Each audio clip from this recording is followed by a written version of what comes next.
Oh, I believe we may be live. Bear with me. I just need to attach a thumbnail.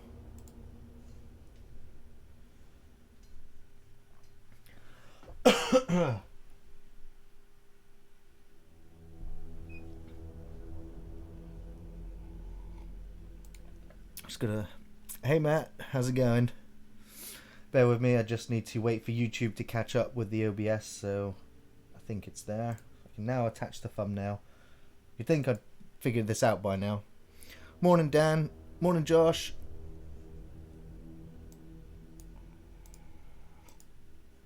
Oh damn, I was actually going to make a separate thumbnail, but I didn't. Just going to quickly fix the description for the video. I'm not sure what number to play through this is, but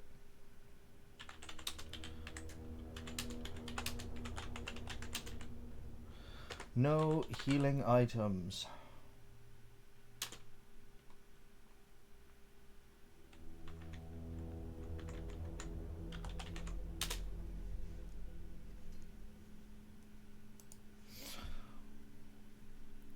Okay. YouTube. Do you want to leave the page? You haven't saved everything yet. Well, save it then.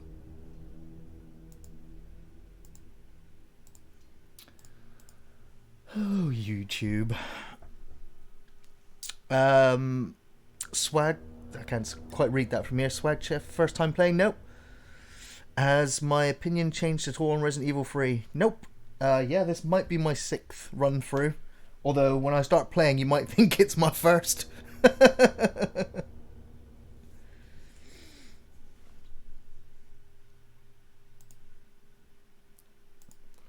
Dan Allen can easily testify to my getting lost in video games.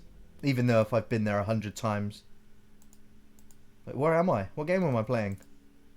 I thought this was Silent Hill. Raccoon City? How did I get there? Okay. I'm just gonna now get the chat window up, or I can actually see it and read it.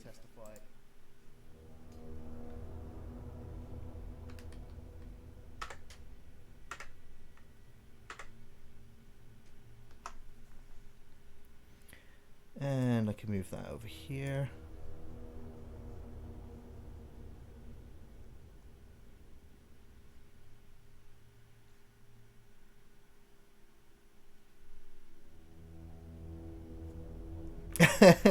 Which way did I turn 30 seconds ago? Yeah, no idea.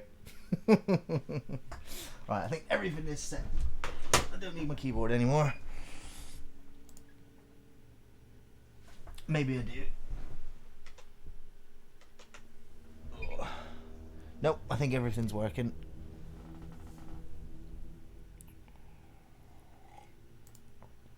Oh. Edward, hey Edward. You're eating a meat feast pizza while watching this, lovely.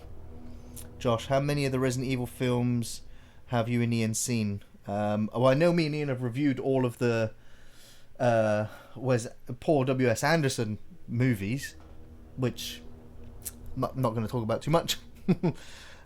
You've only seen the first two and thought the last one was awful. Yeah, one is watchable. One I would say is a guilty pleasure. I still enjoy the first Resident Evil movie because I just go, yeah, it's over there. You know, you can imagine it fits into the game universe. But after that, it doesn't. It just doesn't. I don't mind the Resident Evil animated films. There was the one with the airport, and then there was the one with, I think it was with Leon, and I think it was where he fights like 6 or 7 lickers in one go. If I remember rightly. It's been years now since I've seen them, but they weren't bad, they weren't great, they were certainly watchable. If you're a Resident Evil fan, you'd enjoy them more than somebody who hasn't any idea what they're getting into when they put one of those on. Hey Jay, hey Ben Ray. Jay Hines says he watched Joker again the other night, forgotten what a great movie that is. Yeah, I watched it a second time not too long ago. Agent Noxy, yeah, the music in Resident Evil 1 is awesome. I still listen to the Resident Evil 1 movies soundtrack when I'm playing board games or doing other things. That soundtrack was great. Really well done. Matt was just watching the Hellraiser 2 review. Awesome. Okay then, so this playthrough is going to be on assisted mode because I want to be I just want it to be a fun run so that I can just relax a little bit more. But then just to make it a little bit more interesting, I'm not going to use any green herbs, red herbs or first aid sprays for the entire run. Now, a small caveat to that is I will have a couple of healing items in my inventory, which are the bonuses you unlock from the shop, which gradually recovers your health. Just means I'm not actually going to be able to use those herbs and things. Hey, Michael McNally. Hey, how's it going? It's going good. Just chilling out on a Monday morning. Gary Oldman in Leon is unhinged as a character. Yeah. Great actor, though, Gary Oldman. Josh, Paul Wild Stallion. I mean, Mortal Kombat Guilty Pleasure and AVP, should I say more? Event Horizon was good. Yeah. I like Event Horizon.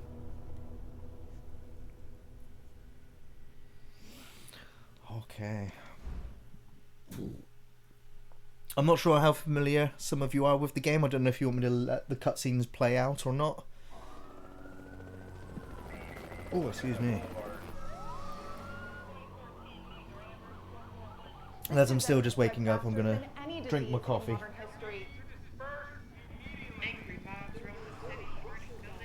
Also, let me know how the game audio balance is between me and the game audio.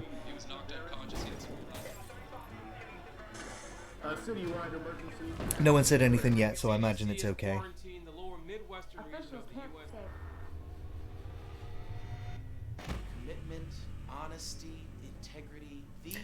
I've done a hardcore run, Ben Ray. I took a beating in that run through in 2 particular areas. Certain bosses I did without taking a hit. But then certain areas I died multiple times. And I was getting a little bit frustrated.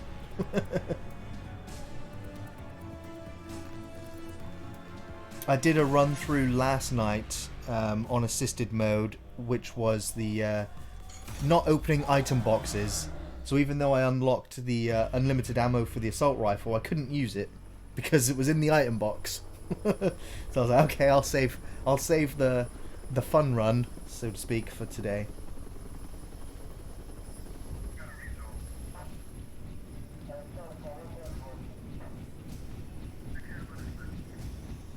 They couldn't afford computer cutscenes. Now, I wonder how much they did film and how much they just borrowed from news footage.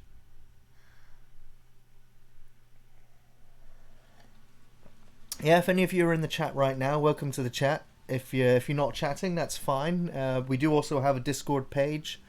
You're welcome to come and hang out and talk about movies and games and interact with me and Ian when we're on there. Umbrella as a corporation are utter morons, really. Yes, Edward, they really, really are. I think they may have pulled through if their competition wasn't really trying to stir the pot, though, and ruin them. Because Wesker ended up doing what he did before a rival organisation. Nikolai in this game is also working for a rival organisation. I think he was, or is. It's not quite explained in this one.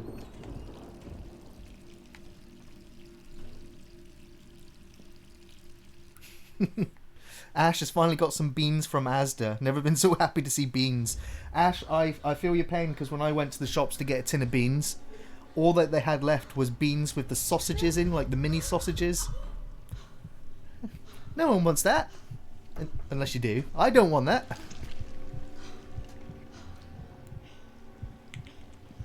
Agent Noxy, first time watching you live. Awesome. I'm glad you love our reviews. This is only my second time live, so 1 out of 2 ain't bad. Ian's our regular streamer. He can't get enough of it, but he's been sent back to work.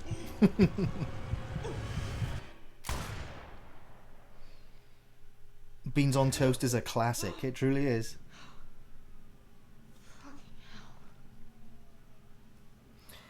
Key says, yeah, no healing items, good luck. Yeah, there's a small caveat to that, is the fact that I will slowly be regenerating health. I just can't immediately heal myself. I really did. I should have adjusted the brightness because I've got the light glaring into my room as well and on the screen. So when it's really dark, like this room, I can't see anything at all. Just gonna feel my way around in the dark. What's OTSR's Discord? How do I sign up? There is a link in almost every film review for the Discord. It's the very bottom link. And I'm sure one of our mods or somebody from the Discord might be able to put a link in the chat window soon. Rosie says that it's just sorry, I just missed it. Yes, I will have to use one healing item in the game. I have to use one green herb, and the challenge in the game is that you are only allowed to use one healing item, which means I will be forced to use it because I will get impregnated with bugs. I don't have both coins equipped yet, but I will do. I will get both the coins. Hello? Jill, are you okay? Actually, I think I've got both coins purchased. What are you talking about? I don't have time to explain. You gotta get out of there right now. All right, let me grab my... Yeah, yeah, Rosie's old channel. Yeah, the bugs, it won't count. You are allowed to use one healing item, which will be that one green herb. No, it doesn't count. It said Rosie, sorry, it's Roses.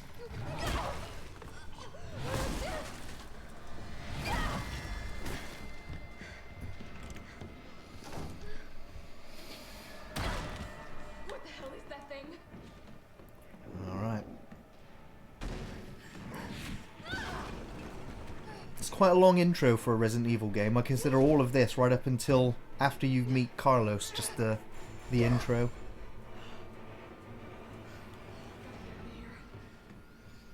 This right here is like one of my favourite parts of the whole game. Just this one little sequence here where you get to look outside and just see, you know, the pandemic just everywhere. People running in the streets, people clinging on for dear life. He's not gonna hold out for very much longer though. Yeah. Lovely, lovely, lovely. Just the sound effects as well of the sirens, the screaming, the gunshots. I'm like, that's very well done. That's really atmospheric. It's just not enough of that. Dodge that mean right hook of the Nemesis, or the left hook rather.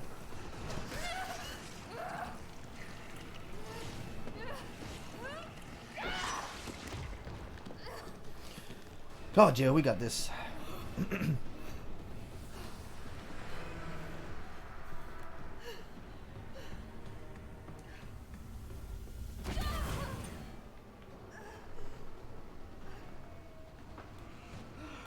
Yeah, Jill would have survived that fall. There's quite a few falls she makes in this game that I don't think anybody would survive. Or if they did, they wouldn't be able to get straight back up afterwards.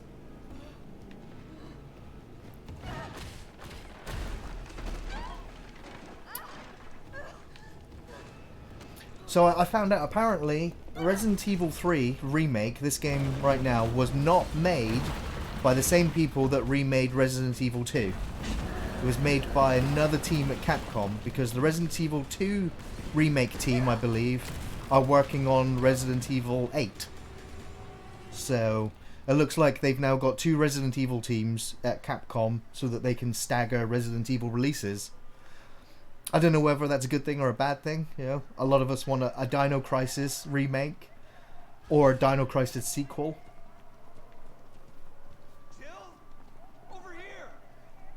I want a Resident Evil Code Veronica remake. I don't think any of the other Resident Evils need to be remade.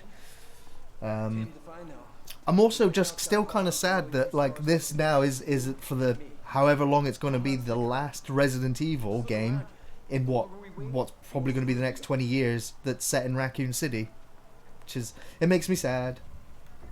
This all happened so fast. I don't know. One fucked up thing always leads to another.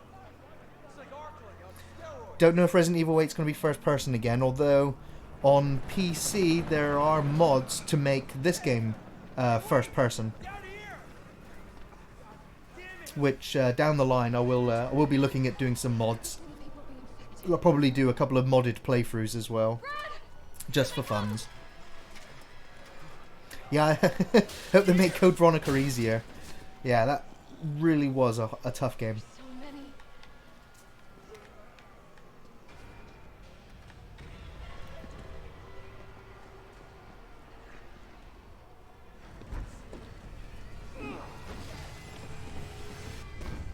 Door behind you, go!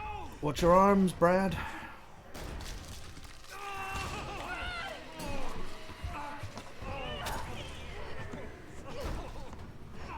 Don't think about it.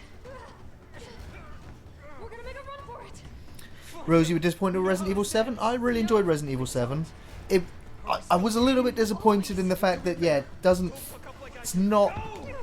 quite feel like Resident Evil, although it has all of the things about Resident Evil that I like.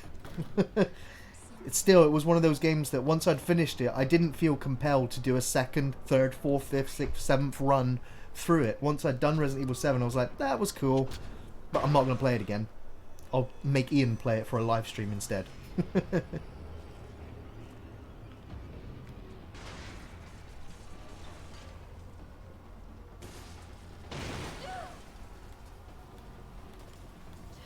I liked that Resident Evil 7 started to like survival horror, but then it did devolve into just generic monster shooter.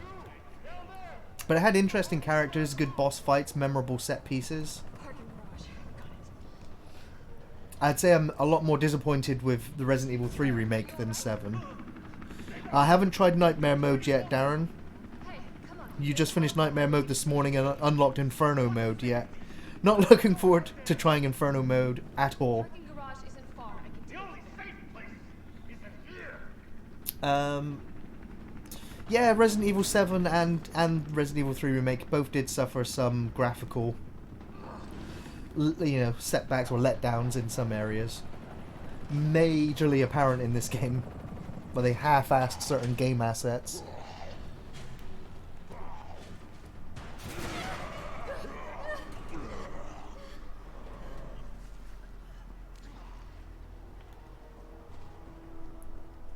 You want Resident Evil good one, yeah. Well, I mean, there are, as far as I'm aware, there are 2 Resident Evil projects, live action projects in the works. I know Netflix are working on a TV series. Now, the first rumor I heard that it was going to be about Wesker's son or Wesker's daughter, even, which is a little bit concerning. But I also have heard that it's going to be the first season was all going to take place in the mansion. But it's also going to include the bigger picture as well, like the links to Umbrella Corporation and Chief Irons, the police station, and all that kind of stuff, which would be really great. I'd really love to see all those characters fleshed out and done well. And I'd like if season 2, they did Leon and Claire, and then season 3, they did, they did Jill and Nemesis.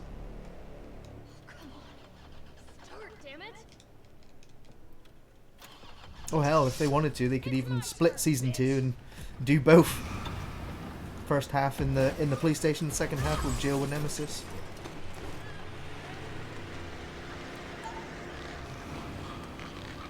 Yeah, I watched Birds of Prey the other night, actually. I almost turned it off several times. It was awful. The only reason why I kept watching was because I really like Ewan McGregor. A great actor.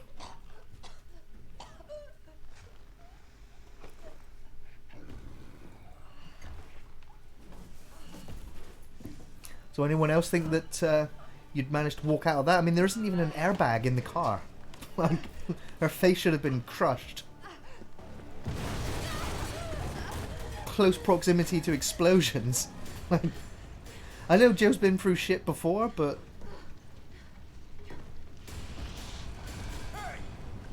It's an awesome shot.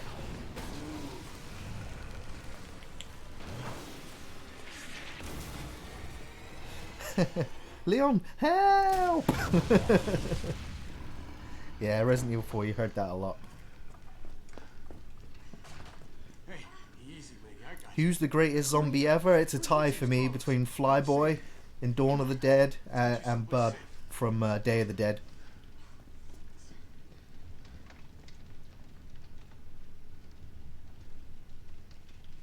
And then in third place, I would say the original zombie from Resident Evil 1, the game. Hope so. We've been bringing survivors here. Here, where? My guys have converted some subway cars into a shelter. It's safe. Stubbs the zombie is also one of the greatest zombies ever. Personal space. Okay, I get it. Let's go. Then Billy Connolly from Fido. He's a pretty great zombie. Yeah, she's got a few scratch marks. She's got, what, one... Hey, what do you There's a know bit of about dirt on her forehead and a scratch on her right shoulder. Nothing. I've never seen anything. I take more damage from that when I stub my toe. What it wants and won't stop the kids. Don't you like that in a man? No thanks. He's all yours. Listen, I promise you're in good hands. I'm with the Umbrella Biohazard Countermeasure Service. UBCS for short. Are you kidding me? Are you fucking kidding me? You guys are the ones who caused all of this. Whoa, whoa, whoa, whoa. What are you talking about? Yeah, I was surprised that Jared Leto didn't even have an appearance in Birds of Prey. They mentioned the Joker numerous times throughout the whole film. And yeah, not a single image of him. The only images of the Joker you see in Birds of Prey is the is hand-drawn pictures of what the Joker looks like in the comic books, in the graphic novels, in the animated series. I'm like, doesn't even look like the Joker from this universe. Hey, Captain. This fine young lady could I didn't watch any of Ewan's speeches on Birds of Prey. I didn't even know he was in it until I was watching it. You didn't even think to ask fine young lady her name? She is an elite operative of RPD, Special Tactics and Rescue Service. Her name is something Valentine. It's Jill. Nice to meet you, Jill. I am UBCS Platoon Leader Mikhail Victor. My team Oh, it's was scenes from sent Suicide to Squad, rescue okay. civilians. Yeah, he had a very reduced role in that. Right. How's that going for you? The city is completely cut off, isolated.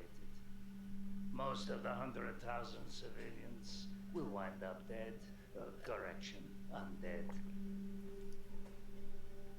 So how do you guys feel in the chat about the a lot of people complaining that Jill looks like a man? Well, you can thank your corporate. A lot of people said that she's lost her feminine features, and I'm just like, We are you mad? can. She looks gorgeous. Get this subway train moving. We can evacuate some survivors. Also, I just want to point out, in my first run through the game, I mentioned that we never found out what happened to the survivors on the train. I did. I just missed it when I did that playthrough. I must have been looking at the chat or something. I'm in. But we do find out what happens to all the civilians that are on this train. Not yours. Oh, hey. It's cool. We all want It's the not same pretty. thing. Thank you, Jill. I just wish that we got to meet some of the civilians that are on the train. We can use this to stay in contact. I know what a radio is. Okay, first things first. We need to get you geared Yeah, I up. think she Head up to she the- has. Yeah, I agree with you, Ben Ray. She does have a handsome look, not masculine, still feminine. All right, we're out of the intro. We're going into the first part of the game.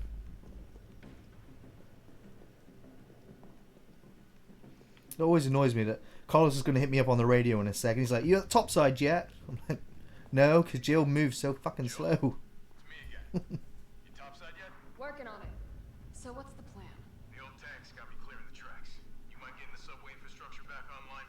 And how do I do that? Let's start by restoring power. I'll navigate you to the substation once you All hit those green herbs. Copy that. Let's do this fast. It's just gonna feel weird just seeing all the herbs left behind. Nope, can't touch it. Can't touch it.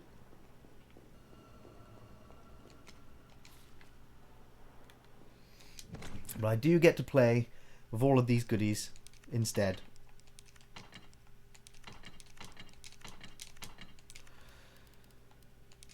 That's all we want. And we have a recovery coin to heal. We have a STARS Field Combat Manual, which makes it easier to dodge. We have an Assault Coin, which means I should do just a little bit more damage. And another recovery coin. Yeah, we'll take the lockpick and the bolt cutters to save some time. All of these things you can unlock in the shop. Edward Hinton, is the blob tougher than the thing? That's quite interesting. I reckon the blob would devour the thing. The thing would put up a struggle. It would try and assimilate the blob, but I don't think it would succeed. The blob would just melt it all down. You know, like it does when it comes into contact with other humans. It just breaks you down. So yeah, the blob would devour the thing. More survivors. We've got to get that train moving. Fun times! Oh, it's so satisfying just to blow everything away. No handgun? I won't need the handgun. I'm not going to need it. Not when I've got the assault rifle.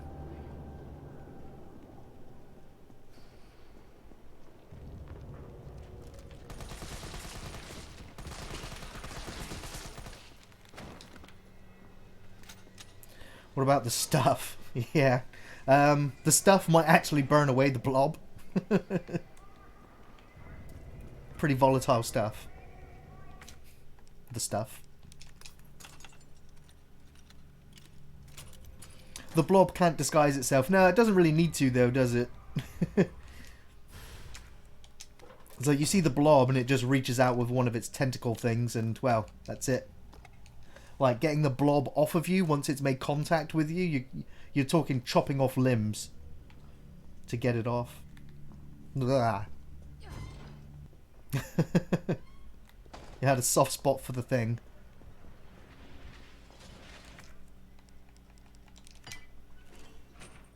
The blob and the thing are still great monsters though. They really are. They're horrific to think about.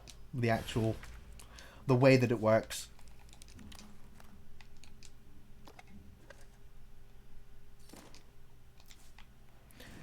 Very quickly filling up my inventory spaces. Shouldn't need any of that stuff though. The only reason why I'm grabbing all of the emeralds or the gems is because I'm going to need those hip bags for the extra carry space.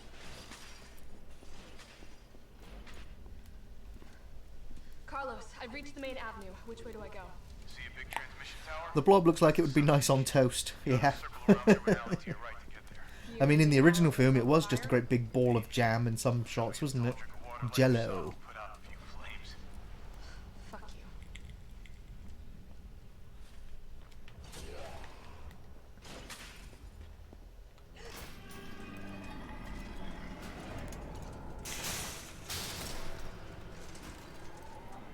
I can't remember how many times I've seen The Thing and The Blob. Two of my favourite horror films.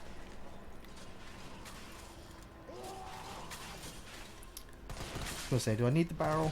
Could save the barrel just in case I fight Nemesis here.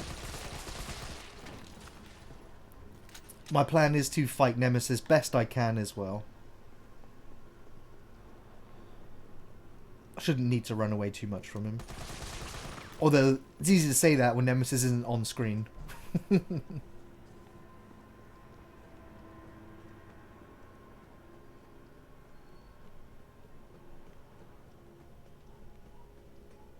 You want that spider head as a pet? You gotta be fucking kidding me.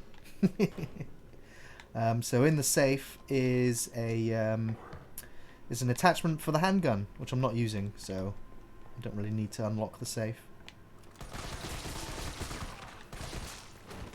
So there's another thing that I'm a little bit disappointed about with this remake, is that how many shots are put into the zombies. In Resident Evil 2 remake, you could shoot off, when the zombie corpse is down, you could shoot off all 4 limbs and the head and just be left with a torso. They've definitely reduced the gore levels in the game, which I didn't quite realise on the first few playthroughs. Just another thing to be disappointed about.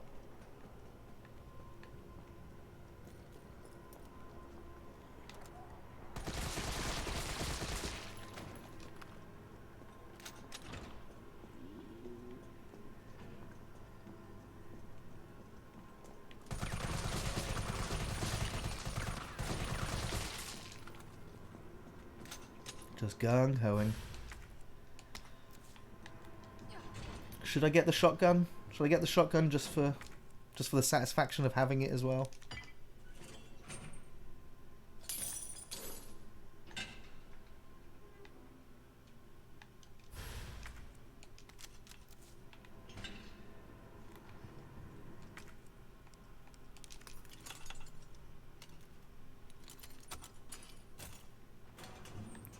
Yeah, instead of doing the multiplayer, I don't see why they didn't. They could have spent more time on the story.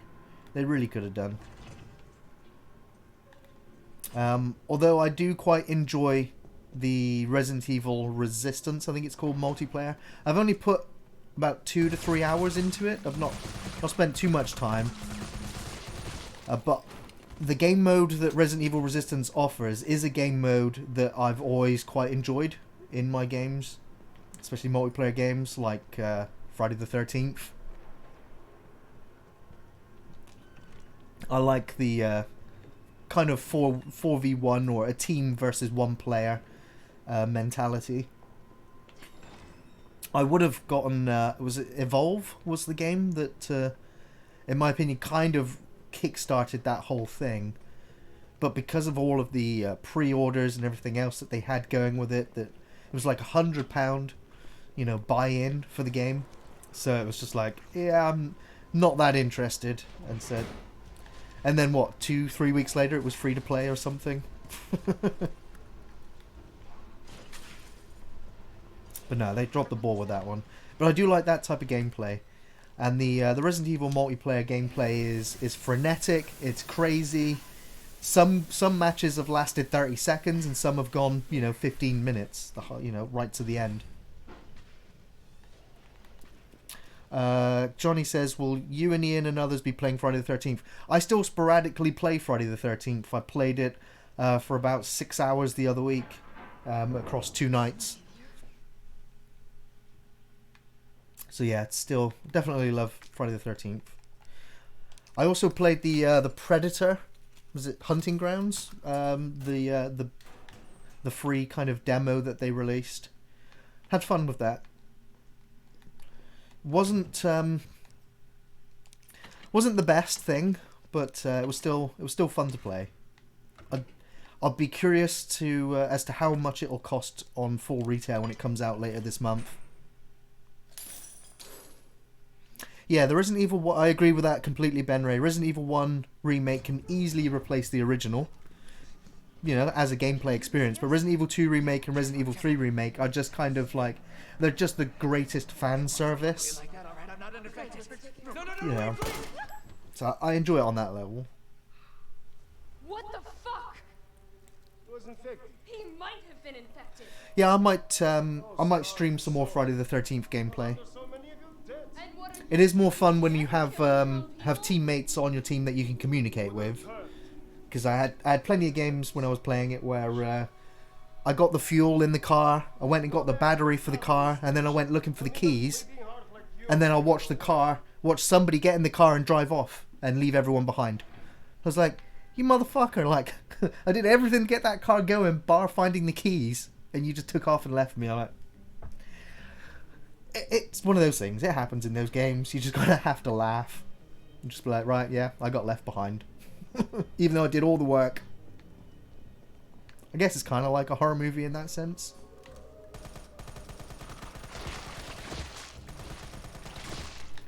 I never really kill those dogs. I always just hit the electrical box and run right past them, but it's a fun run.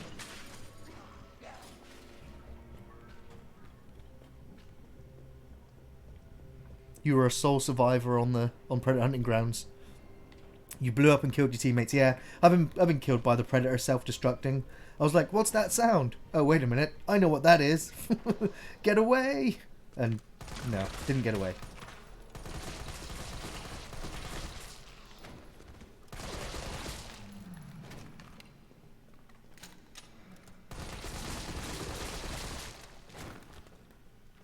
I think the only this next section coming up is going to be the section that I get worried about.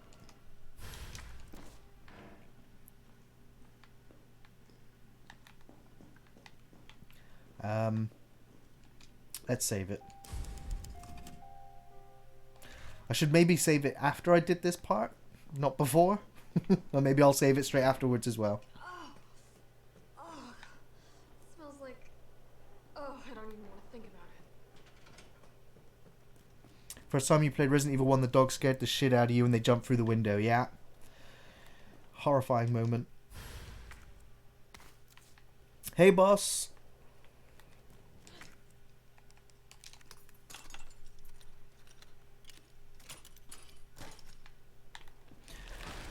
Here we go. Yeah, least favourite part here. On my hardcore run through, I died here lots of times. Lots and lots of times.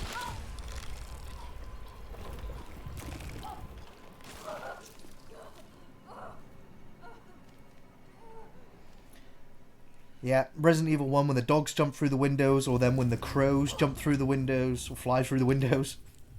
Okay, so here's the one time I'll use the herb, because you can see that I've been infected with parasites.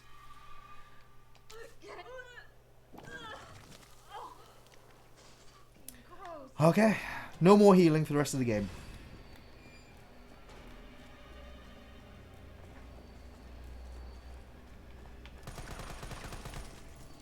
Goddamn bugs.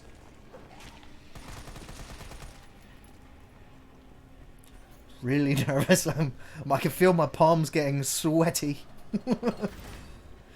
1 of 4 done.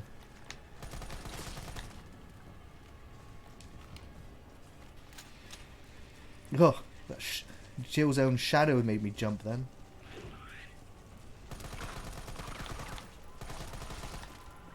Okay. 2 of 4. Done.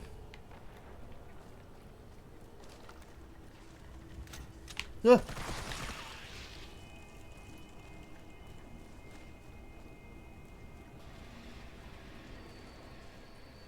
Ugh.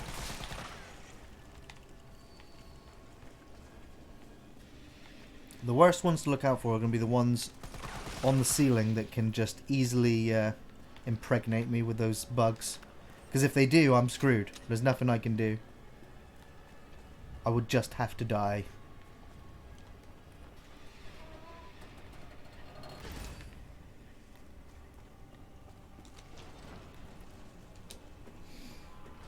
You want it, the game. Well, Edward, there is a mod for Resident Evil 3 Remake Nemesis to turn Nemesis into a giant Pennywise the Clown from the It remake, which looks terrifying.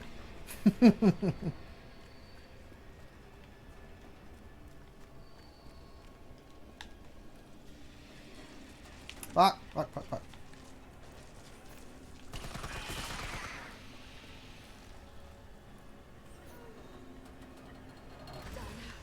Okay, I saw 4 of those done.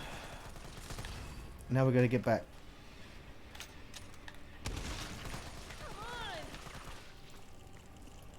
I always forget which left turn it is. Is it that one? This one.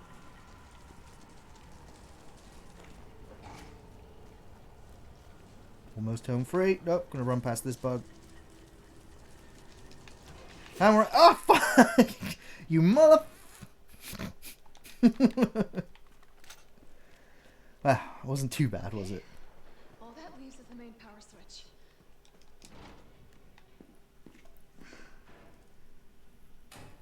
Enjoy that. Yeah, I'd be curious to whether the thing could actually assimilate a xenomorph. I don't know if it could. The whole acid for blood thing might not bode well for the thing. Carlos, it's Jill. I've restored power to the subway. Nice going. Next up is the traffic control system. It should be in the subway company's offices. Unfortunately, all I can tell you is that it's somewhere in the area. You don't even know what building? That's helpful. Thoughts on the BTTF musical?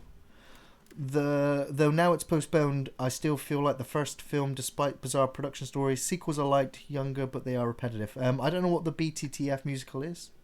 I'm confused. Back to the Future? No?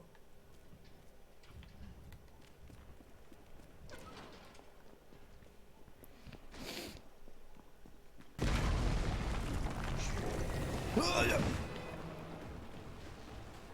you shitting me? Ain't shitting you, Jill. This thing's for real.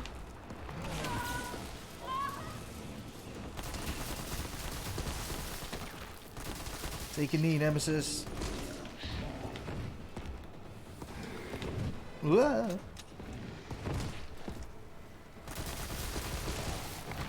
And he's dropped. What's in the box? Shotgun rounds? Oh no, it's the pistol extended magazine. Just listen to that noise. Don't know if you can hear it.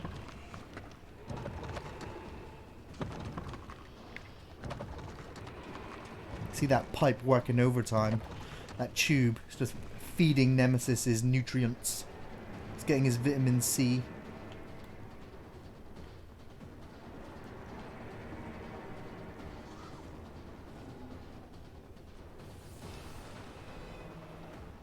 Carlos, that thing is still alive.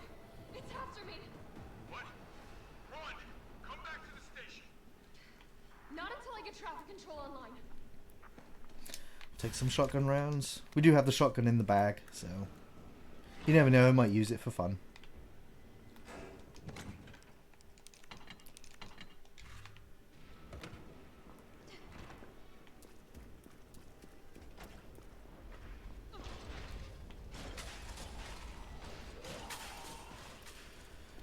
Oh, Nemesis gonna show up? Yeah, he does. Oh! He's pissed. I pissed him off.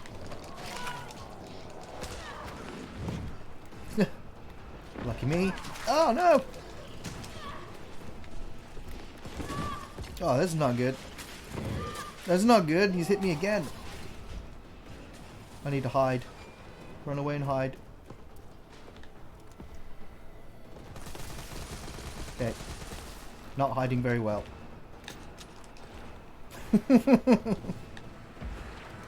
Can't fit through this door though, can he?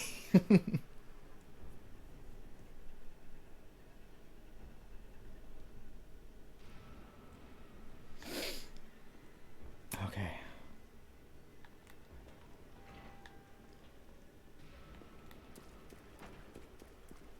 I just want to blow him up with a barrel. That's what I want to do.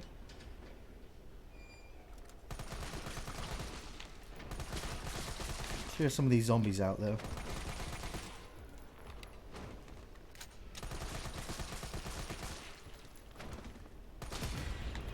There he is. Come on. Come on. I've got something for you.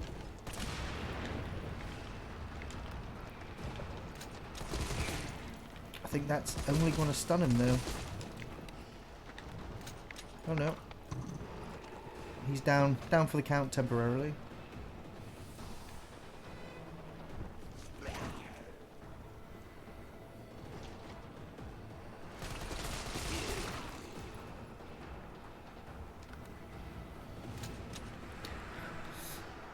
Am I missing one of the gemstones?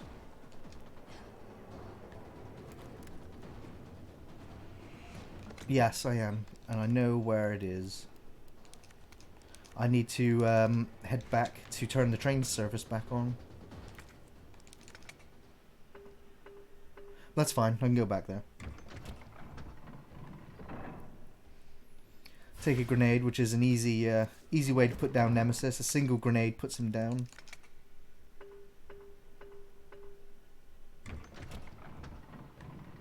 Shotgun upgrade.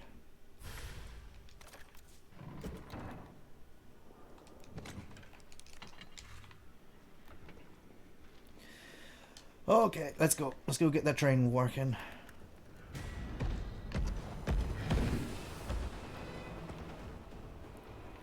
Gotta remember the 5 Ds.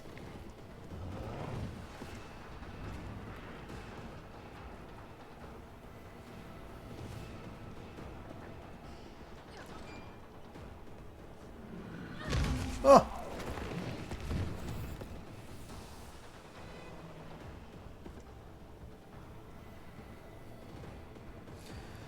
Come on, Moon's Donuts. Woo! Let's put Nemesis down again, shall we? Where's he going?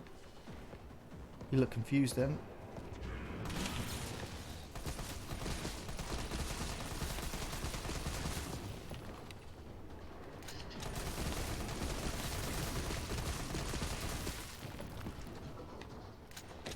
It's not dropping any more boxes though. Maybe he doesn't on this difficulty. I think I can get another grenade here. Hey, merchant. Yeah, another hand grenade. Was there? Yeah, there it is.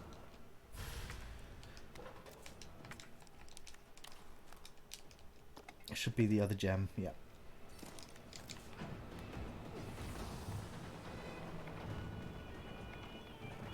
Hey. Love that music.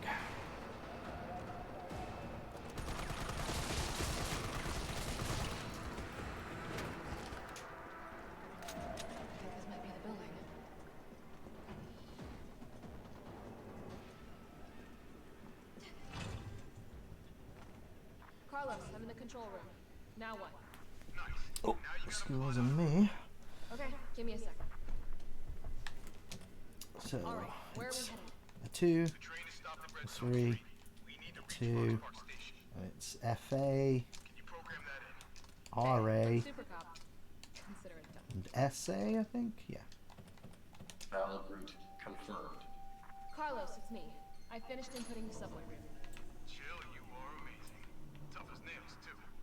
Hurry back to the station. We'll make sure the subway's ready to depart. Alright, getting ready for first boss time in a moment. See how short that whole segment is here, really? Just running around from Nemesis. It was drawn out and so much more extended in the original game that it almost doesn't feel like he's stalking you in the game, really. It's just the just set pieces again, and just another one of those reasons to be disappointed at the game.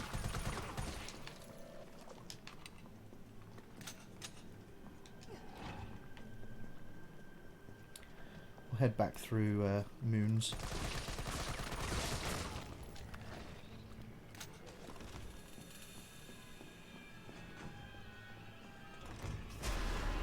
What the hell is it doing to them?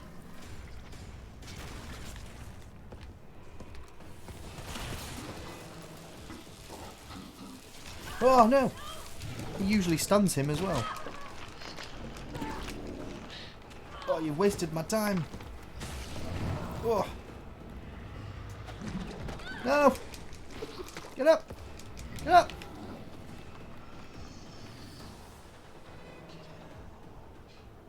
Oh! Oh.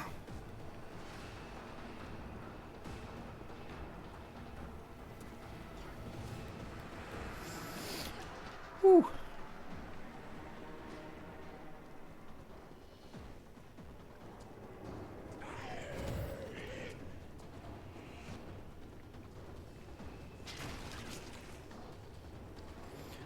Safe. Let's go get that that hip bag, bum bag, fanny pack, however you want to call it.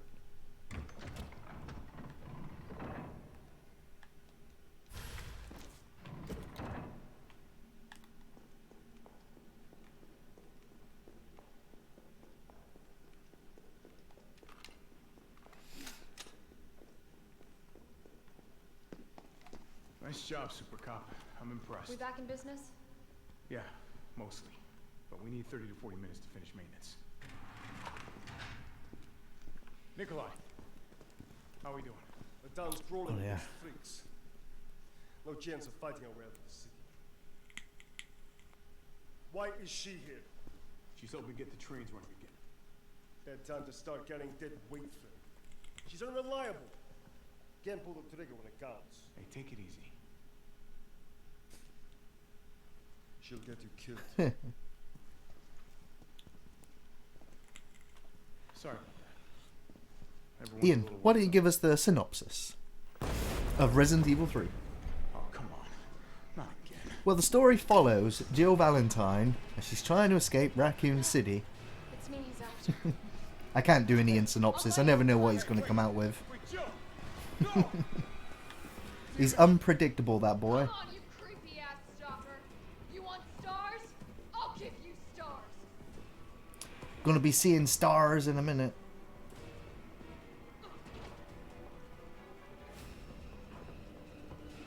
You think Nemesis would learn by now, but nope.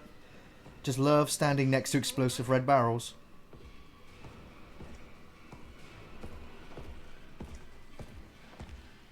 This way, please.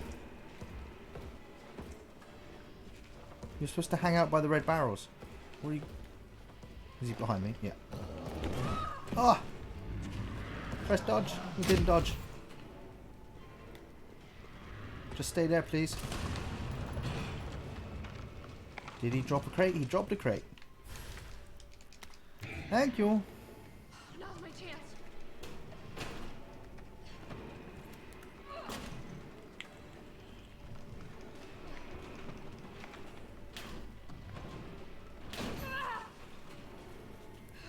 Need shirts that say that. Yeah. Yeah, working on it. I need to get... I spoke to a friend of mine who is a graphic designer about designing some shirts for Off the Shelf. And he said, yeah. That was about 2 months ago. I need to get on his back. He's got some extra free time right now.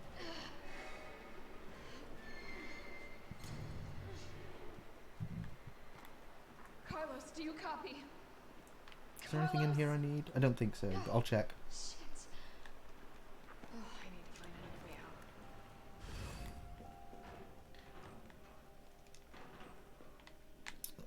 We'll take the shoddy shells and put them away.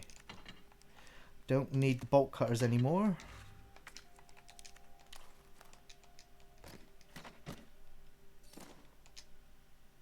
More shotgun shells. No, grenades will come in handy right now. So we've got the next monster type. Gave me some grief on my first playthrough because I just tried to run past them all.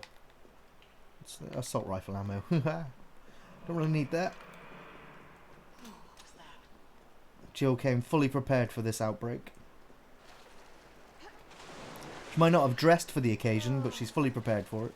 I'm definitely burning these clothes.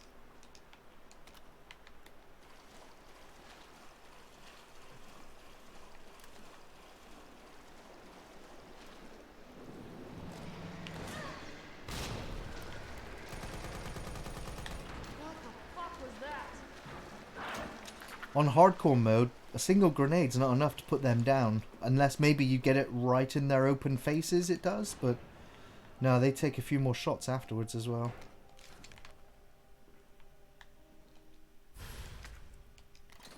Definitely be taking this.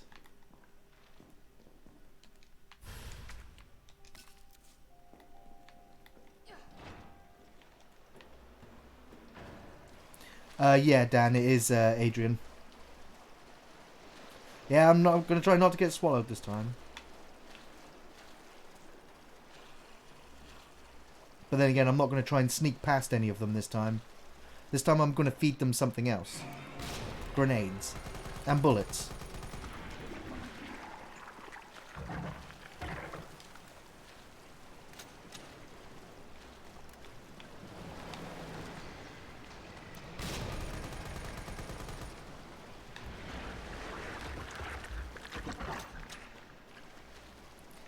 Head up here and get the extra large battery.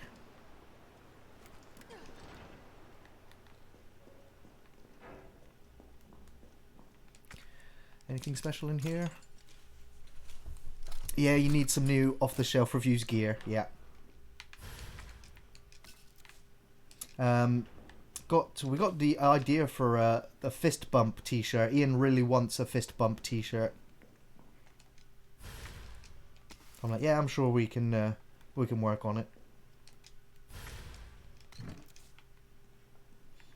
I mean, I can use Photoshop, but you know, but building things from scratch is just not my thing.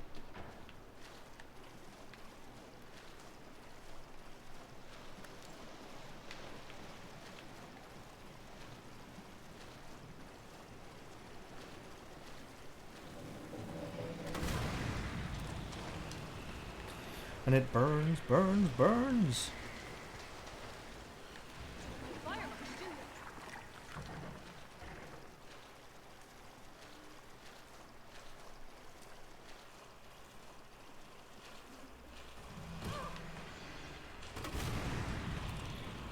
I'm out of flame rounds now.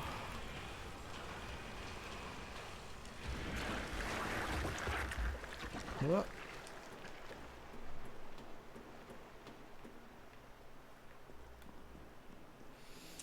Johnny says, in grade 10 I actually used Resident Evil 1 for a story I had to write. I wasn't good at video games, but my bro was awesome. Didn't even change the names, and it was Raccoon City. I only wrote until we got to the plant in the basement, then just had them fly out. My teacher said I'd get a bonus marks if I wrote more. Came home and told my bro to play long. Well, good job your teacher wasn't a gamer.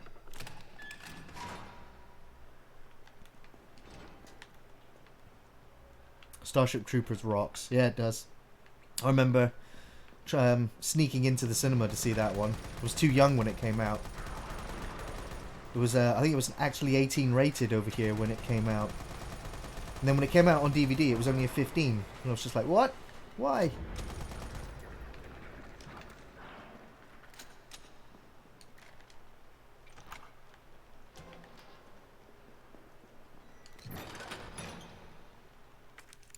Oh. Take the battery now and go get another hip pouch.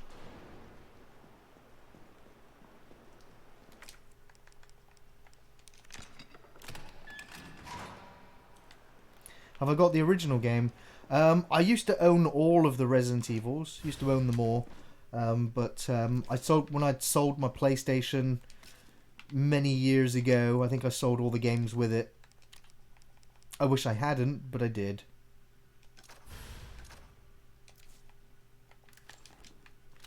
So I think the only I still now own all the Resident Evil games, although some of them, like the early classics, are on emulator. I own some of the Resident Evil games on my Xbox digital library, and I own some of the games now on Steam. So it's a bit split up. The only Resident Evil games I never played were the Outbreak Resident Evil games. I also didn't play, was it Operation Raccoon City? I didn't play that either.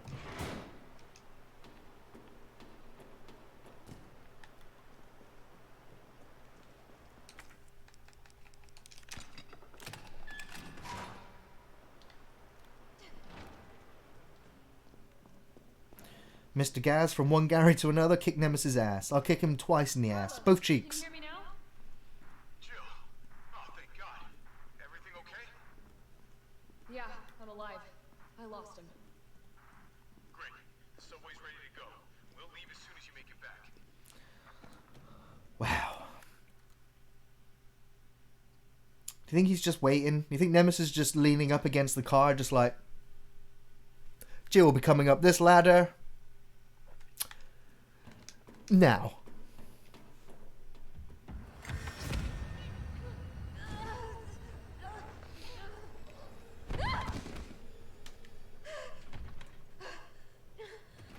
He was waiting all this time just so he could show off his flamethrower. He was like, none of these zombies care. At least Jill will give me a reaction. Hey, Aaron J. Have I tried the zombie VR games? My housemate Jeff, you might remember from earlier days in the channel, a very busy man right now, but he splashed out on an Oculus, and I played, is it Sunset Overdrive? I played that for about 6 hours until I felt physically sick. VR, I didn't do very well in VR, not straight away anyway.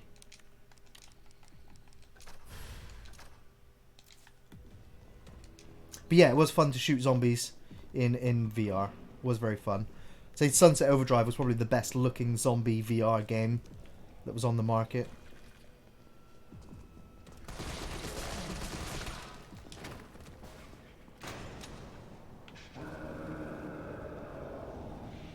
I gotta get out. Quick.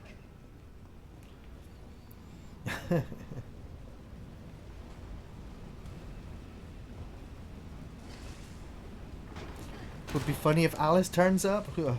If Alice turns up, I can just put the controller down. I wouldn't need to do anything else. Alice would just take a flying kick across the screen and Nemesis would be down.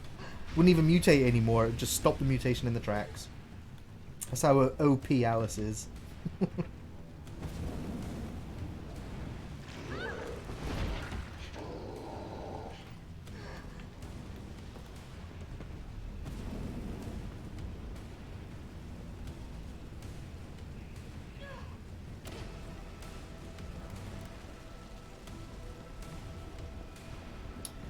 So I died on my hardcore run through. I died a few times up here.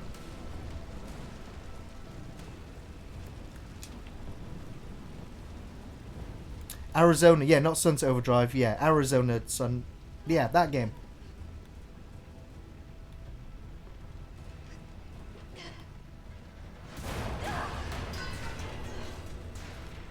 It was several months ago now, well, over a year ago actually, I think. I was still waiting. I mean, there's only been one real big VR game that I want to play. That was Resident Evil 7 in VR. But it was only available on PlayStation VR, so yeah, I never got a chance. Okay. I'm a little bit nervous about this boss fight. All right. Let's do this. Maybe I can hit the fuel tank.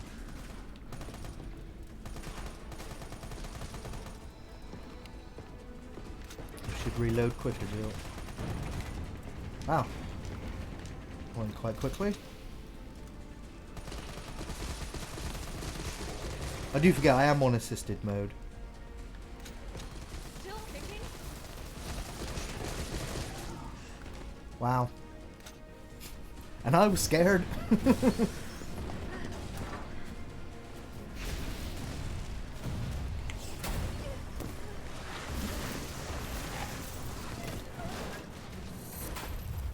Aaron J, yeah, it is a decent enough game.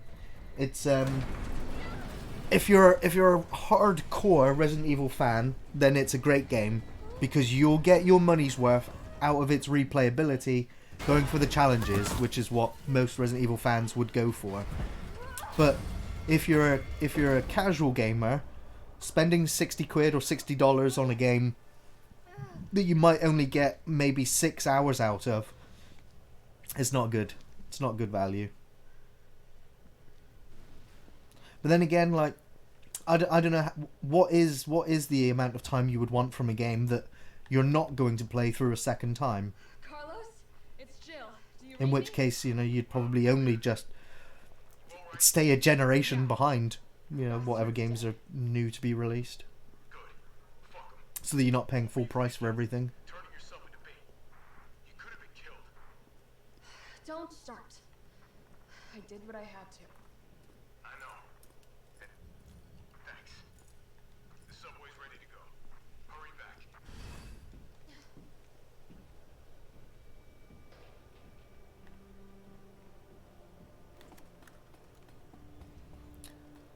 Raccoon City Police Department right there.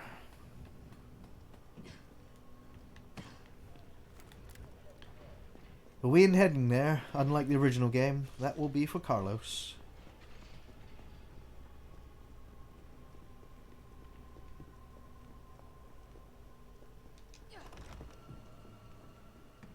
Another shotgun upgrade.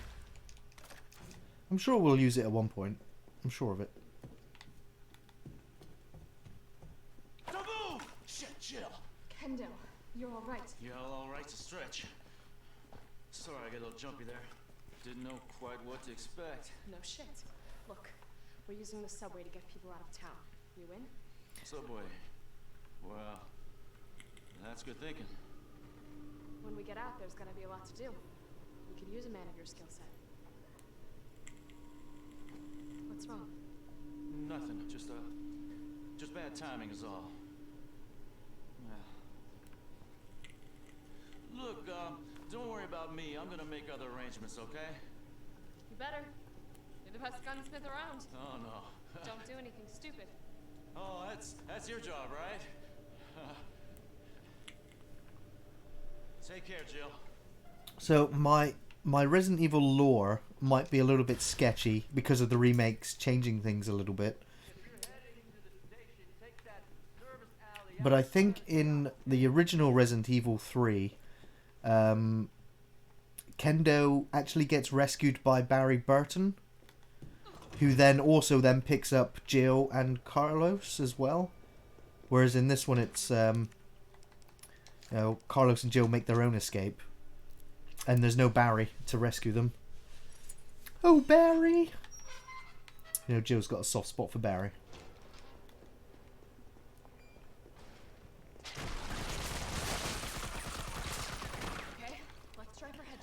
But yeah, there's another thing about the replayability of the original Resident Evil 3, other than the Mercenaries mode and everything else, was that you would have, when you played through the single player, you had split narrative options. Like, the first one is when you get to the Raccoon Police Department and when Brad gets infected by the Nemesis and killed, you have the option to just run into the police station or actually fight Nemesis. Whereas in this game, you don't get any of those split decisions.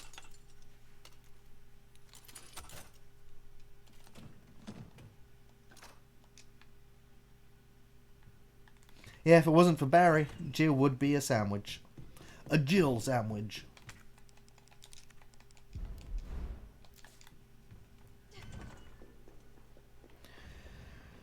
Oh, time for another set piece.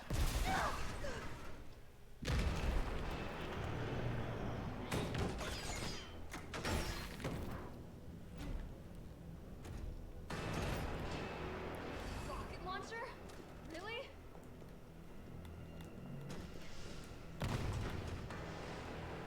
See, I managed to avoid his attacks on assisted and standard difficulty, but the moment I put this on hardcore, those rockets were flying right up my ass.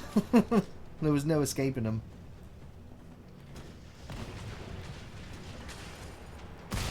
And from the description that I read of the rocket launcher, apparently it's the piercing damage of its rockets that does the damage, not the explosion.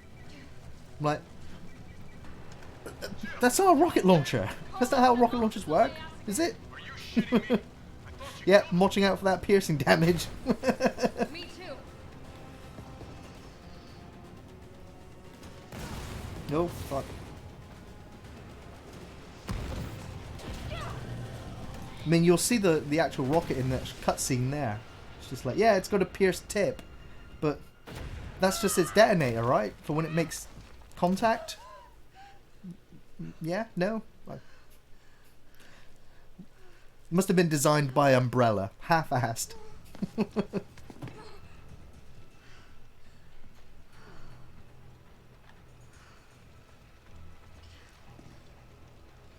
Edward, you will probably never see me and Ian do a complete playthrough of Superman 64.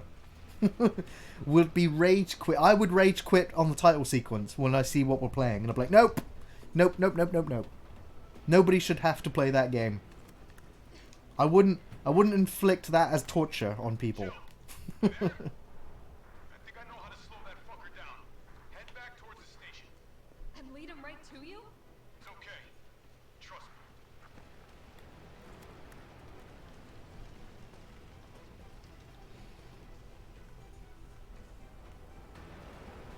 me. Try and make sure that Jill doesn't become a sandwich here.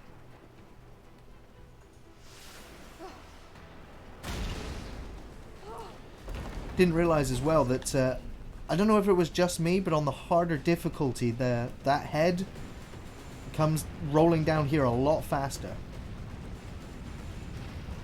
It makes me think that on Inferno difficulty, you might have to actually do the dodge to try and get away from it.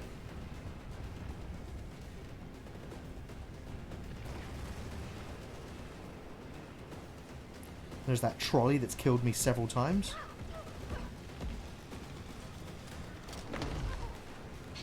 I need to go that way. Nemesis, get out of the way. Thank you.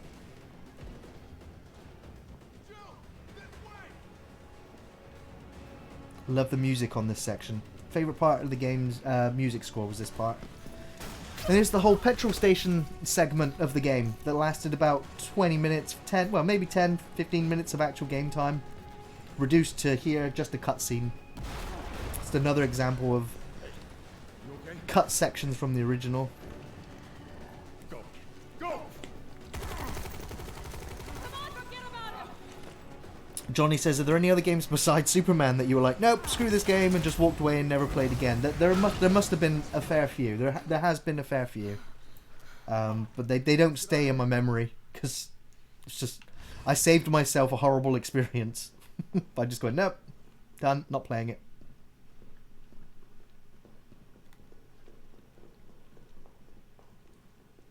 If I had more time to think on the question, I'd be able to come up with some more, but Thanks for the save. I can only half concentrate. Saved my ass first. I'm trying not to get hit. Hell of a lot braver than me. Dead Space doesn't need to be remade, Mike. Dead Space still looks fantastic. Like, even the first one still looks great. I'm sure if you were to get Dead Space on PC, there might even be mods for it to update some of the textures or lighting. But Dead Space, I think, still looks fantastic. I think Dead Space will still look great 10 years from now as well. Fine by me.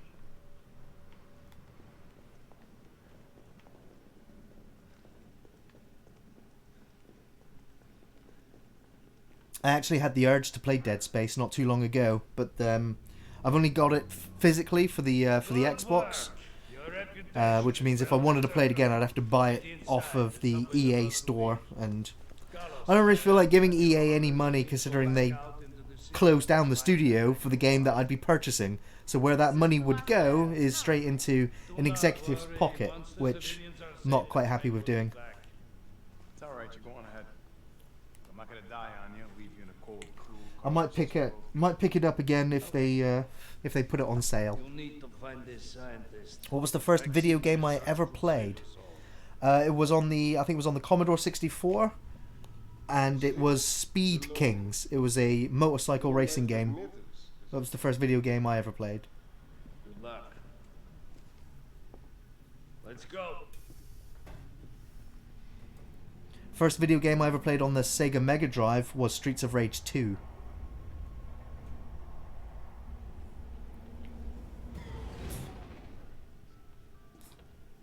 First video game I ever played on the PlayStation was Tekken.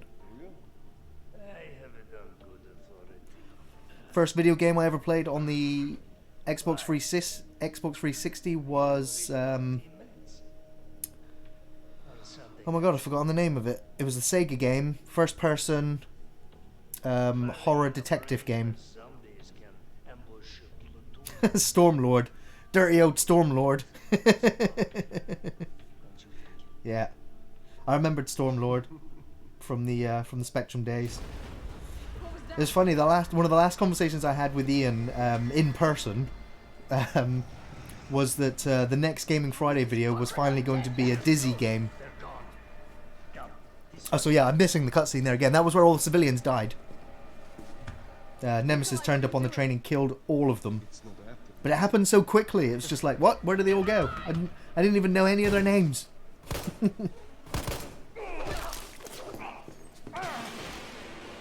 My favorite Star Wars game and Total War game. Favorite Star Wars game is Knights of the Old Republic. Favorite Total War game, Total War Warhammer 2. Wendy says, hello Ian, how are you? Ian? How are you? Ian's not here. I'm Gary. I'm sure Ian's doing fine though. I did message him to say I would be streaming right now, but I'm not sure if he's at work or if he's busy. I did get a text message a little while ago. A message from Ian actually. Tell the shelfers I send my love in fist bumps, and to you too, bro, and multiple fist bumps. That's Ian's way.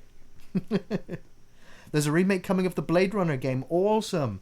I literally spent about 20 hours trying to get Blade Runner to run on my PC. And when I did get it to run, I couldn't capture the screen window. Like, all of my capture software wouldn't record the screen. So I was infuriated. But yeah, I know that there's been other mods and patches and things that have come out for it, but still. I think I'll wait for the remake of the Blade Runner game. If they make it, that would be amazing, because that was a great game. Of course, it's my memory of it. It's like 20 years. Alan Wake. Yeah, I love Alan Wake. Alan Wake was on sale. I think it was on the winter sale, the Christmas sale. I picked up Alan Wake because that's... I'm intending on doing a second playthrough of Alan Wake. I only ever finished it once. I'd love to do another playthrough. Loved Alan Wake. I've been waiting for its sequel ever since. But they've worked on... They've jumped into different IPs ever since. They've never come back to it. You stay on the door. I'll send Ian all your love, chat. Boss, I'll send him your messages.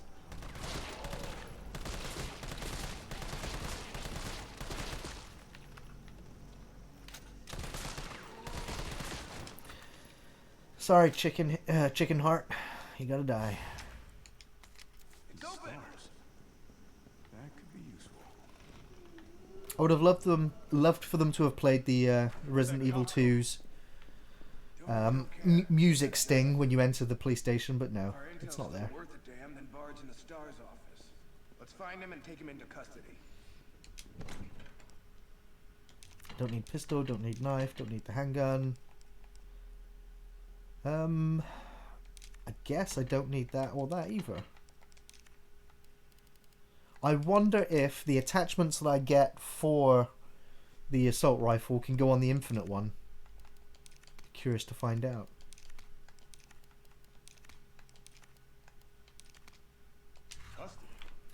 That's all I need from there.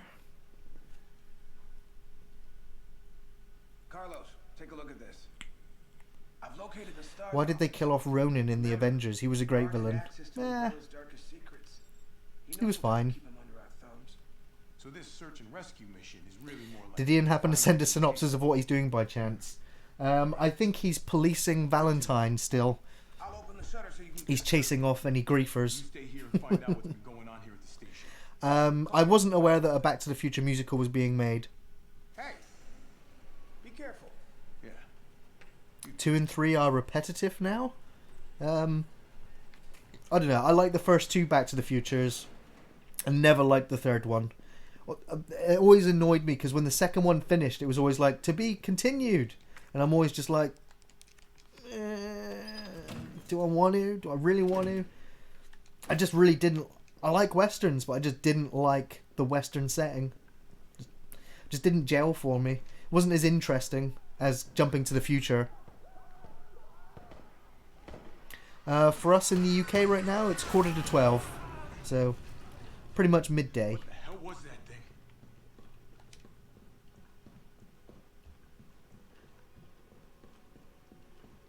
I had a bit of a lay-in this morning. I had a late night last night.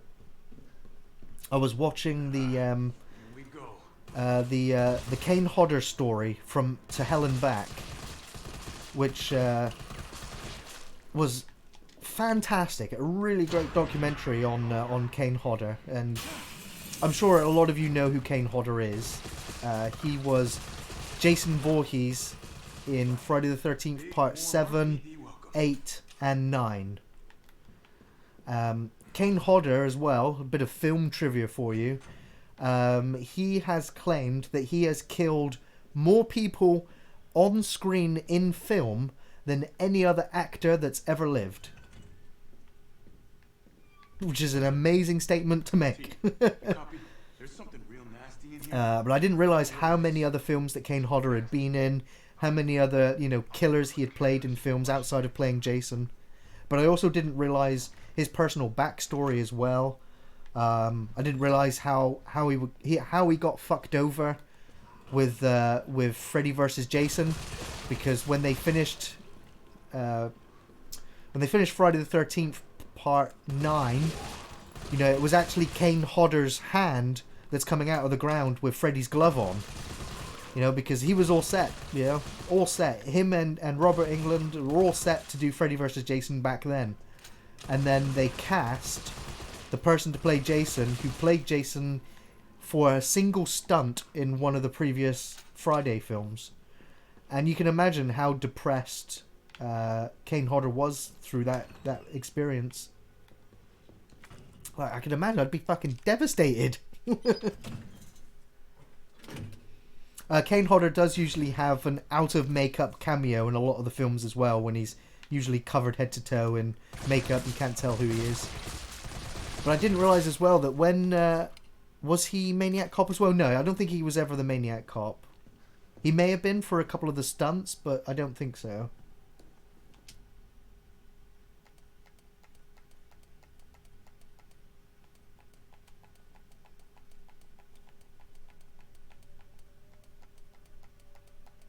Sorry, I'm just counting silently. What I was going to say was when he was 21, he had done a stunt in a film where he was set on fire, and he loved it. He did, you know, the stunt went well, he did it great. And then a reporter wanted to do a story on Kane, so he was like, "Oh, great, you know what? I'll set myself on fire and show you this stunt." And he didn't have the chemical that he would usually use. So he got the reporter to bring the materials instead. And so he covered himself up in this, you know, flammable material, which then when he did the stunt, it burnt off all of his clothes and gave him severe burns. Like, you know, burns from the neck down, completely burnt. And when he went to the hospital, he was in there for 4 months. And after being in the hospital for 4 months, the doctor told his parents that he wasn't going to make it and that he was actually going to die from his wounds. And that was because the hospital that they had put him in wasn't sanitized, wasn't clean, and he wasn't properly looked after. So he ended up having to be transferred to another facility where he ended up making pretty much a full recovery, minus all of the depression that he went through, like going into hospital and just getting worse and worse and worse. It's an amazing story. It really is an amazing story.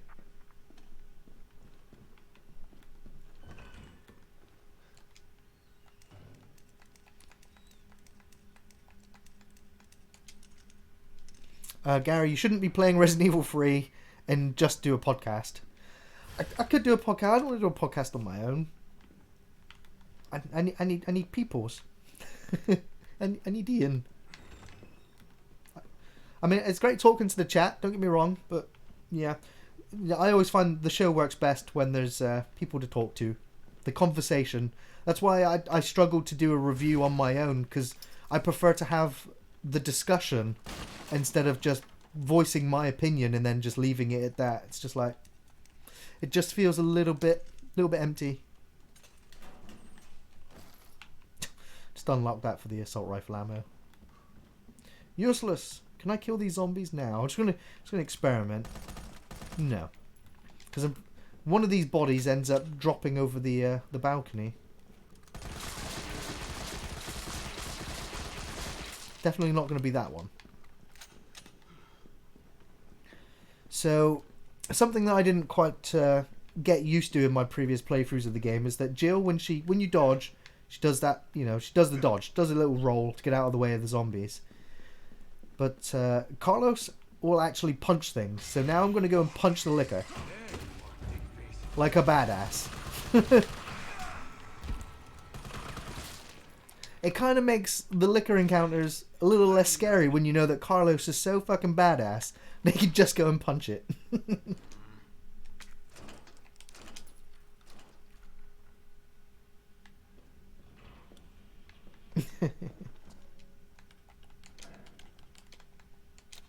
don't actually know which one of these I need. I think it's just 104 I need. I think 109 has a grenade, which I'll definitely take as well.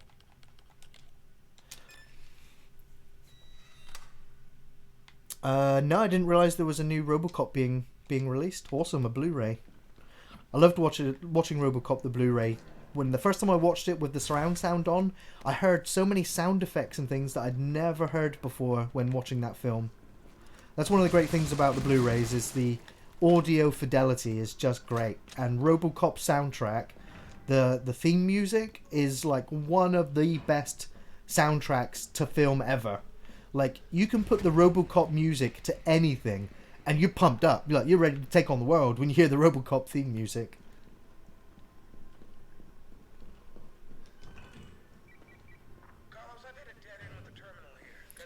Young and Hippie said, I feel I'd watch you and Ian talk for hours. Just saying. Yeah. That's great to hear.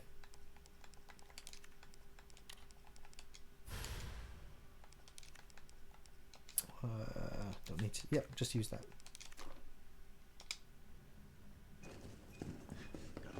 I think I'd give myself more than 3 seconds, but as we've just figured out, Carlos is a badass. Mr. Gaz, how do you punch? He always does a shoulder bash for me. It varies. Sometimes he'll do the punch. Sometimes he'll just shoulder barge. They're both as effective as each other. I think it depends on the distance to the target you're aiming for. It depends on whether he shoulder barges or does the Chris Redfield punch. Time, take a number. It also helps that I kill all these zombies as well for another one of the game challenges, to kill numerous amounts of them. We get a grenade in here? No, first aid and a assault rifle ammo. Okay, so let's go punch another licker in the face.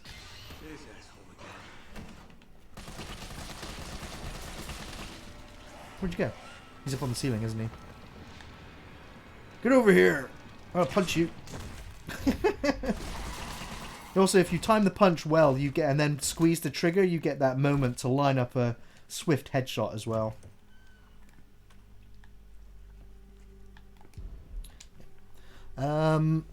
A holy hand grenade. Yep, holy hand grenade of Antioch. Just remember to count to 3. Hey Gary, do you prefer Brad's original death or the one in this remake interacting with Brad? That's good. I actually like both. I like in this one that he's still turning and he says I'm sorry, and that's the reason why he manages to startle Marvin and bite him. I thought that was great. But I also liked watching Brad running away from Nemesis, screaming and panicking, and then getting grabbed and getting tentacle, infected and killed. Although it kind of looks like it squished his face, I can't remember, but I do like both. I like both.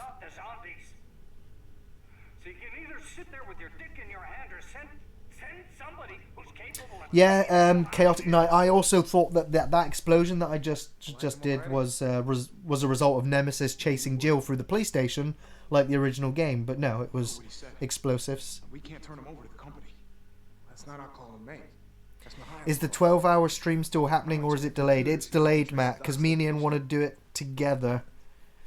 So it will be delayed now until the lockdown's lifted and we can hang out and do some of that stuff.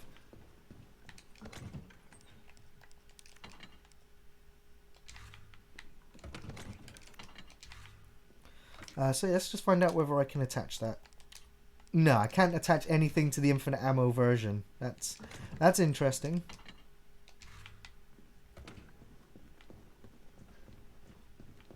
So later on it might be worth dropping the actual infinite one for an upgraded one with ammo, because I'll have plenty by then.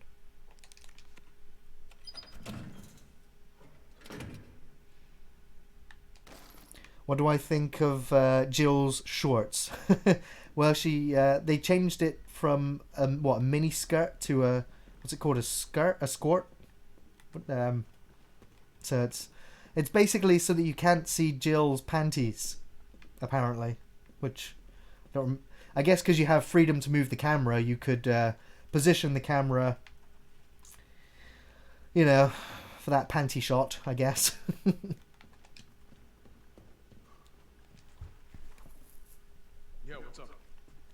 But I don't mind the changes, although they still call it the classic. It's not.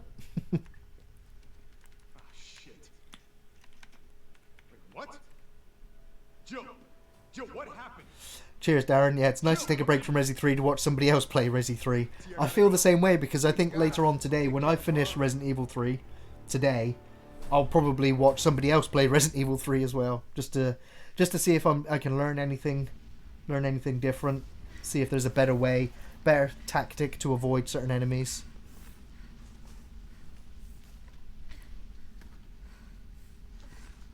Young and Hippie says, you may be in lockdown for another month. I am personally anticipating being on lockdown until the end of summer. Like, I don't know how well they're going to contain or stop the spread of this horrible, virus that's going around the world. But yeah, film reviews will be continuing. I'll either be recording reviews on my own, or one of my housemates, Jess, will also be joining me for a few of those reviews. We have already recorded one. Jess and I have recorded a film review, although it's tied up in copyright right now. That video was supposed to be going up this week, but this week it will actually be a review with Ian and I in it. Carlos, come in. So you will actually get some Ian this week. I'll also say the review as well is just shy of an hour in length, so you'll get a huge dose of Ian.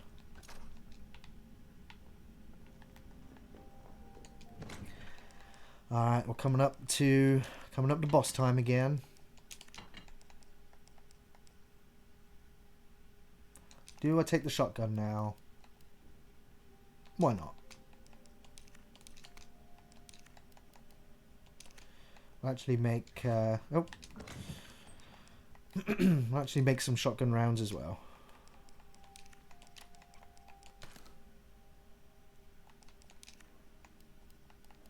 Did I pull out the shotgun? I did. Do I need the shotgun stock? There it is.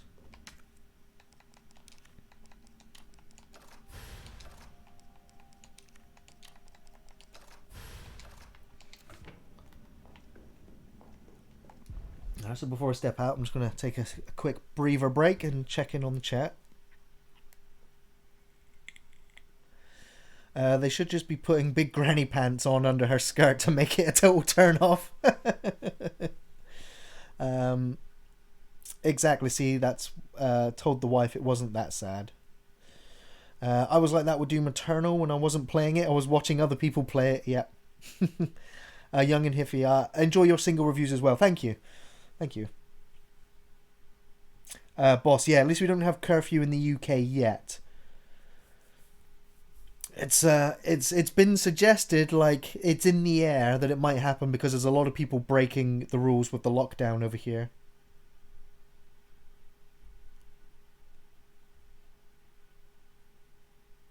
Gary, is it too complicated for you guys to do the reviews remotely if this shit lasts? The only other option to get Ian in on the film reviews is I would film my thoughts and opinions on the video separately, then Ian would film his thoughts and opinions on the film separately, and then he would send me the video footage and I would splice it together, and it would just feel off. Like, we could voice call, Steam call, live stream the film reviews, but again, it just wouldn't be the same format. You would just tell that it just wouldn't be quite right.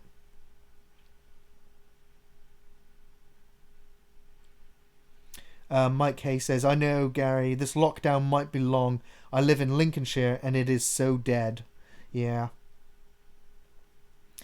Yeah, we could do the review on Skype, Johnny, but like I said, it would, there's the delay, there's the audio and video quality wouldn't be the same. And I would just, I'm a stickler for quality control, and I would try to get the best quality for you guys for everything. And so I would just feel like I would be agitated watching the video, and then if I'm agitated watching the video, I imagine that's how everybody else would react to it. I might be wrong, but that's the way I try to do it. Boss says, now Gary Solo is better. Cool.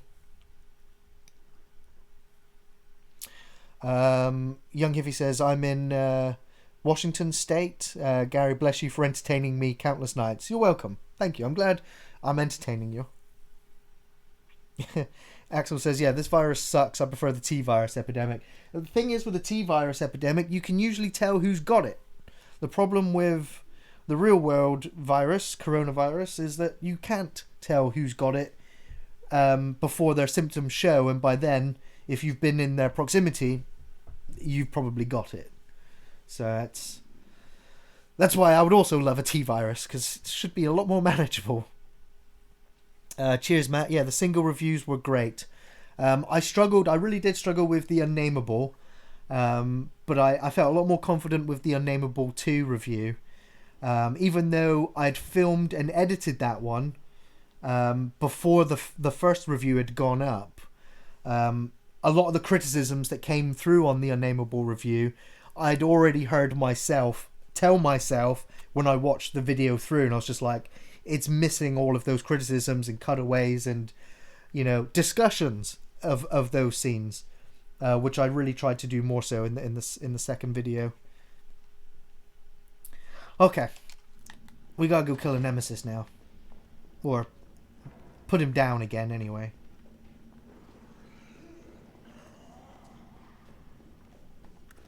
It's shotgun time. I'm just gonna blast this zombie with a shotgun. Nope, actually I went to, and then just dodged instead. Junior Lopez says, Gary, do you try to enjoy playing Resident Evil 3 faster each playthrough?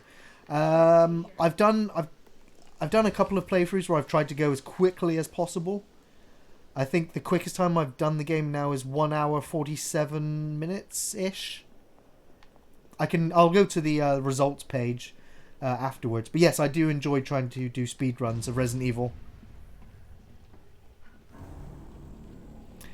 Hey Gary, you hear about Resident Evil Revelations 3 being turned into Resident Evil 8 and coming out next year? That'd be cool. I did enjoy the 2 Resident Evil Revelations games. Carlos? Again, those were also Resident Evil games that I only finished once, and then once I was done, I shelved them. Matt says, Gary, have you caught up with Better Call Saul? Yes, I have. Although the latest episode came out today, so I'm now 1 episode behind. So that'll be something I'll be watching later today. Absolutely loving the show still. Fantastic show. Great performances. I didn't realise, I actually rewatched all of Better Call Saul from beginning to where we are again now. And I absolutely fell in love with Miss Wexler. She is such a fantastic character. She is one of the best characters in the show, and one of the best portrayals in the Breaking Bad universe. Just a fantastic character. And her double act with Jimmy is so great. Her dark side. And kind of her exploring that with Jimmy is just been great to watch. I also used to hate Howard in that show. But watching Jimmy fuck with him so badly in the latest season, I feel quite sorry for him now.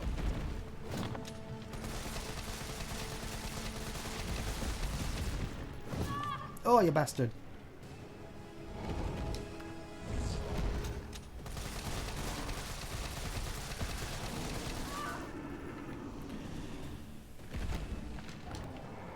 No, I don't think Nemesis can swim. I think he just sank and then just jumped out.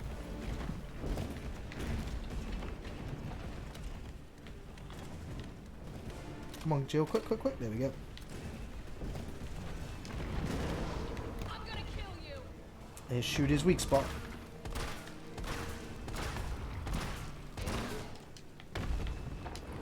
Really didn't like that, did you?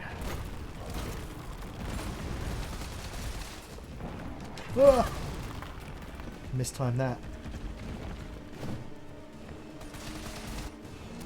Oh wow, is he done? He's done. Right? Let's do this. Suck it!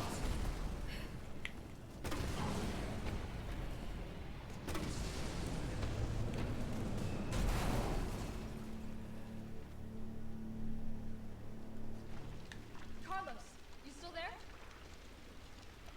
Come on, you're gonna crap out on me now? God damn it. Invisible wall. Axel, yeah, Nemesis needs inflatable rings to float. No, we haven't never really seen a flying nemesis or a flying tyrant in Resident Evil. Can you imagine if a tyrant could fly? There really wouldn't be very much escape unless you got indoors.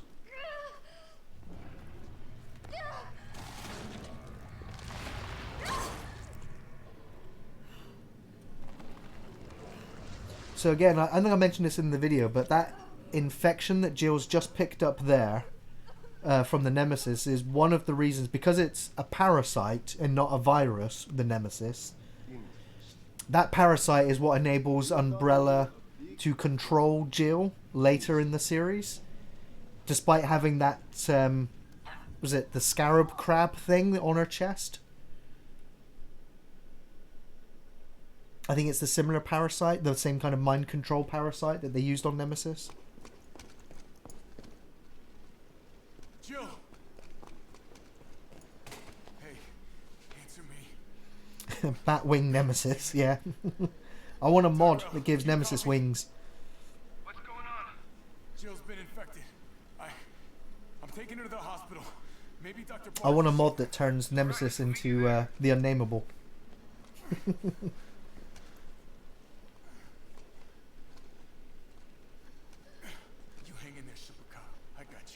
For someone dressed like she is in that situation she's in, she sure talks a lot of shit. Yeah.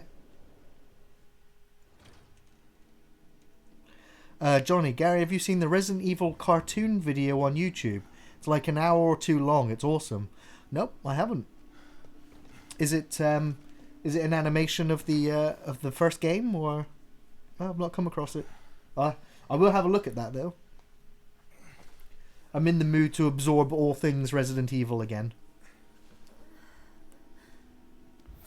The only Nemesis I know was the ride in Alton Towers, yeah. Yeah, I want the unnameable Nemesis. I mean, Nemesis isn't even its real name, that's just the name of the project. It's Project Nemesis. And did they only build one? Well.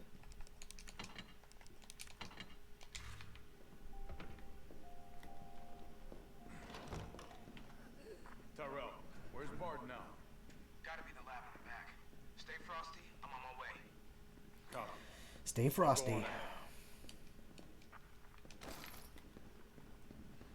picking up this ammo to store it for later.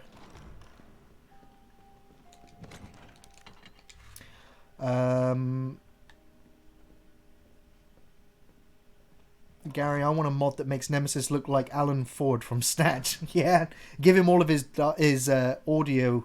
Give him the soundboard as well.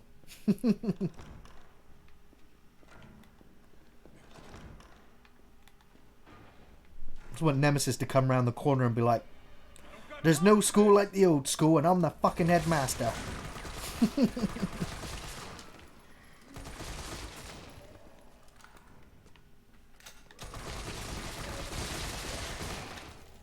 Of course, someone's already, the mod is already out there to turn Nemesis into Thomas the Tank Engine and give him the appropriate music as well. Tyrell, everyone's favourite character, yeah. Who that guy? Where'd he come from?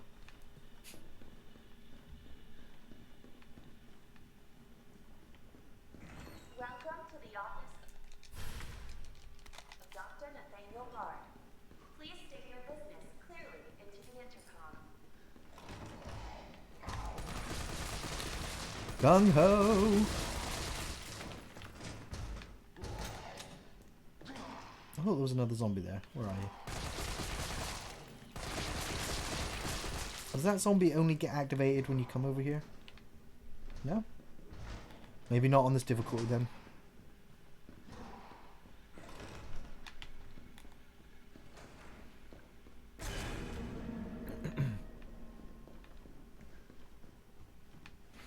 This is the biggest disappointment you've had, Spirit Warden, since Andromeda. Yeah, at least Andromeda was, you know, it extended your disappointment throughout.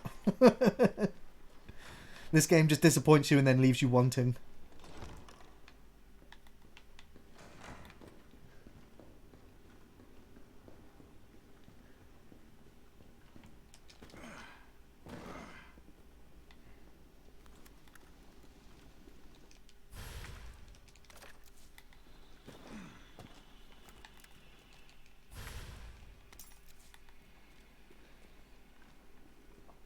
trying to pay attention here, because I usually, even though I've been through this hospital several times, I quoted Rock and Roller.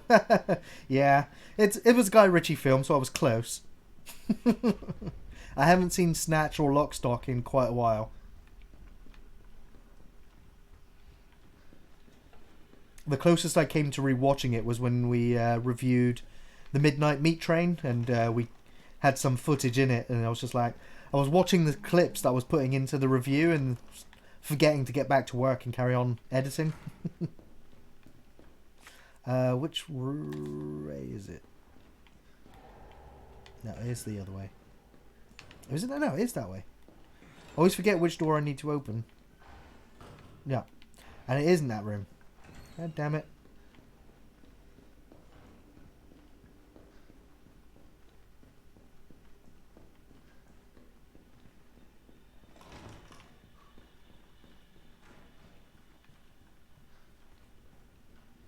There's a couple of very similar rooms in this hospital, which is why I always get confused as to which way it is I'm supposed to go.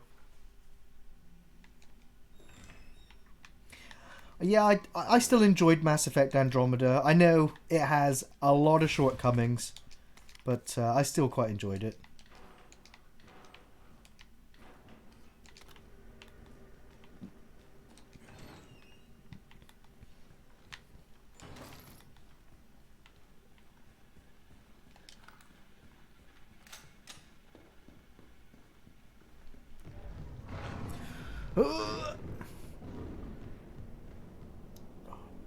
That moment in the first Resident Evil game, blah, when you see the POV of these hunters.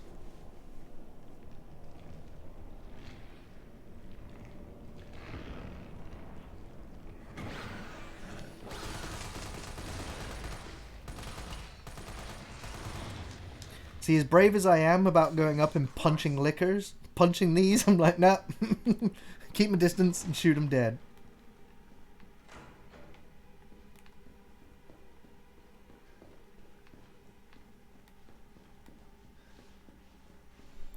So it was this way for the key card, yeah. There should also be a safe here to get another item upgrade. I think it is, yeah, okay. It's 9, 1, 2, 3, 4, 5, 6, 7, 8, 9, 1, 2, 3 back the other way.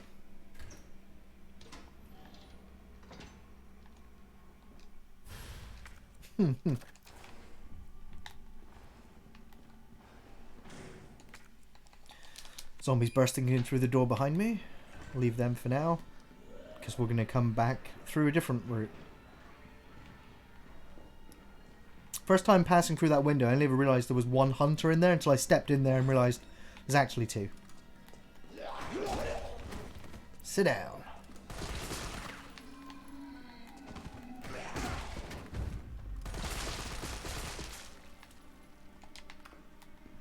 Definitely quite action orientated, this one. Especially with Carlos. Do I have any grenades? I have the flash grenade. Let's flash them. Nope, still got a hit off. Bastards. Ah!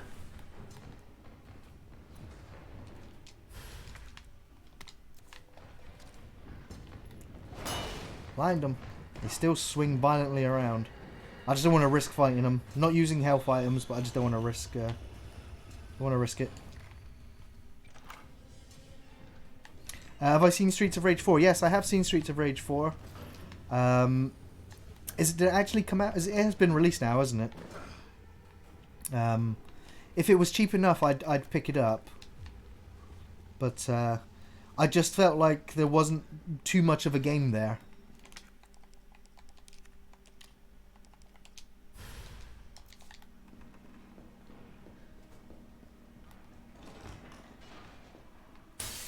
Blast all these zombies. Actually, I don't need to, but why not?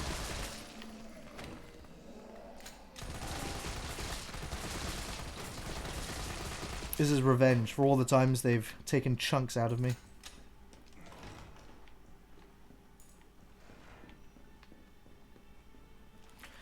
This bit here is what I consider the worst audio delivery in the entire game. All I wanted to know was what the documents were doing in your office in the first place. Who do you think you're talking to? I'm goddamn Nathaniel Bard. I'm the best biologist you'll ever meet, you bedpan-changing waste. It's when he says that. I'm goddamn Nathaniel Bard. Just sounds so blasé. I don't know, it's just not, doesn't get the emotion right. It just doesn't sound right. Is this hard or easy? It's on easy mode, Aaron Michaels. So it's just a fun run. No healing. So it's on easy. Young and Hippie says, should I get Resident Evil 3 or get it in a sale? If you are a die-hard Resident Evil fan, you would have pre-ordered it and purchased it without thinking, without question, because your loyalty to Resident Evil, you know. If you see what you like and you're like, I actually want to play that, then, you know, and money's not that much of an obstacle, then do it. If, you know, if you've only got a choice of getting one game for the whole month, I might look elsewhere and pick up something else. By making this recording and bringing the truth to light, that I can restore some small shred of honor to my name. Gary, would you ever play Resident Evil Survivor on your channel? It's the first Resident Evil to do the first-person shooting. I didn't like that game very much. I played it once. I borrowed it from a friend. He was like, you can borrow it for the day, but I want you to give it back tomorrow. I was like, well, fuck. That means I need to sit and play this game all the way through. And I got all the way to the end boss, and I think I had such a migraine by the end of it, because every time you pulled the trigger on the gun, the whole screen would flash white. And after 2 hours of sustained white flashes in your face, I literally went and vomited, and then I never finished the game. And I've never wanted to play it again. I'm sure it's been modded or patched or fixed in other versions of it, but what a horrible experience that was. And so I've never played any, since then I've never played any on the rails first person shooter Resident Evil games because of that experience. She trusted me anyway. Yeah, this game also does come with the multiplayer mode Resistance, which on Friday when I got the game, I was looking everywhere for it. I was like, I can't find it. Like, it should be an option somewhere. And then I looked on the news and it was like, oh, Resident Evil Resistance has been pulled from the PC version because the matchmaking is broken. But then the reports were saying, but it should be fixed on the game's release. I'm like, well, it's still not there. I didn't realise that when you buy Resident Evil 3, Resident Evil Resistance is its own game with its own shortcut, you know, to launch the game. So it's a separate game entirely. But I guess on the console versions, it would be it would be in the main menu, like play the single player or play the multiplayer. But for Steam, it was a little bit confusing, and it didn't tell you that you had to install it separately.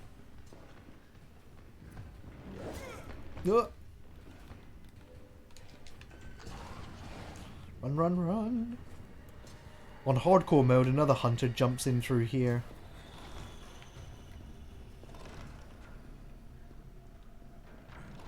You're gonna be okay, Jill. I got what you need.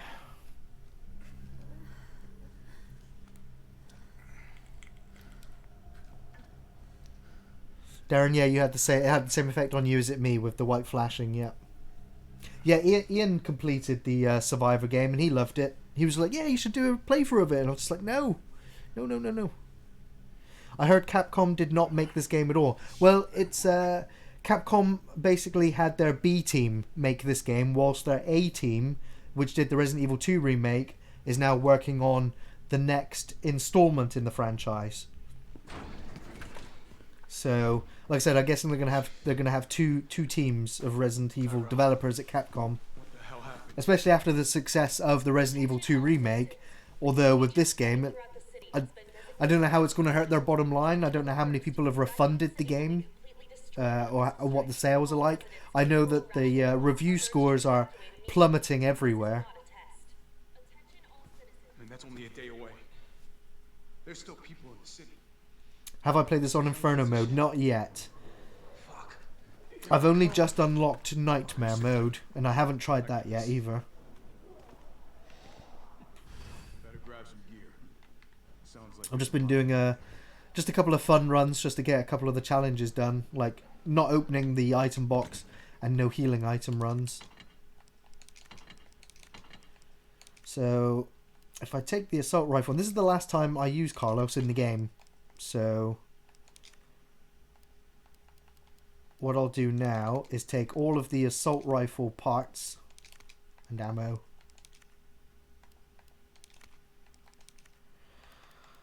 Where's the actual assault rifle? It's there. Fully upgrade this one.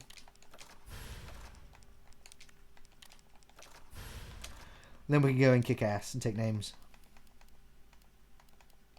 Got no grenades hitting in there. Okay, let's do this. The biggest action set piece. The less entry points is better. And how do we do that? I'll try hacking into the hospital security system. Keep them off me. Yeah, I mean, the final fight with Nemesis is utter bullshit. You have no idea how many times I cried bullshit on my previous run.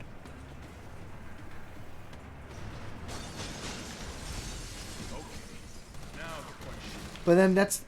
I always say that it's kind of what you want. You don't want the final boss to ever be a pushover, because then it's not challenging, it's not that rewarding, and it's not that memorable. But if you've got a boss that just punishes you, cripples you, and kills you over and over again, it sticks in your mind and it makes you go, yeah, Nemesis is not a pushover.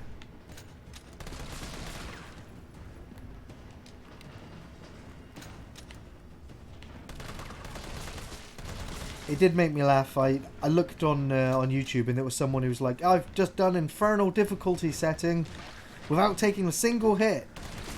But I also used infinite rocket launcher. I'm like, well, yeah. That kind of makes sense. Although there will be the 1% of Resident Evil speedrunners that will eventually do Inferno without any of the shop items. That's the video I want to watch, because I don't think I'll be able to pull that off. I will try an Inferno run, don't get me wrong.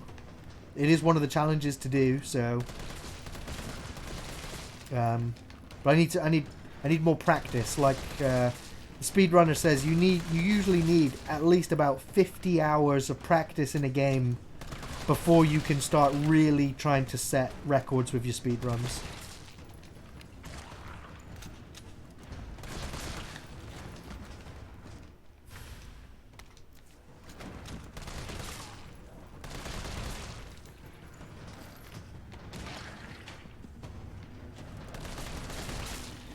Power's going to get cut off any second now.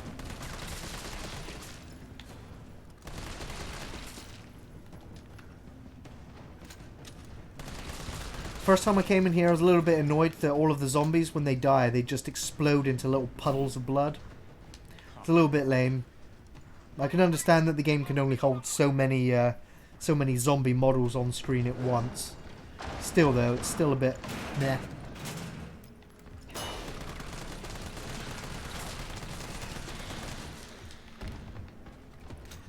Power back on. Grab all these lovely grenades. A hip pouch, which I don't really need.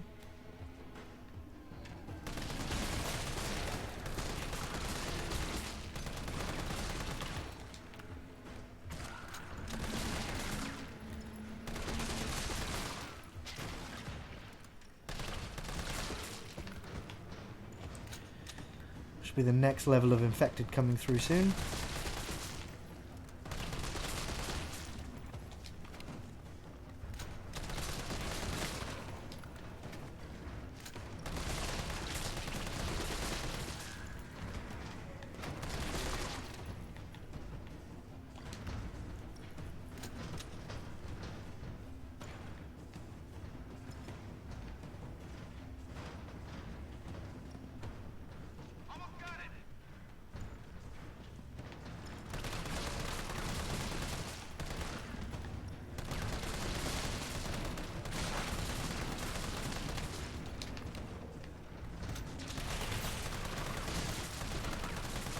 I need to find out if there's a limit to how many times you can hit those little fuse boxes to stun everything.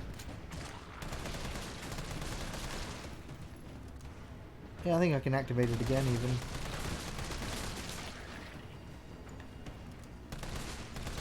Starting to run really low on bullets. Guess I should have kept that infinite one as a backup. Nope.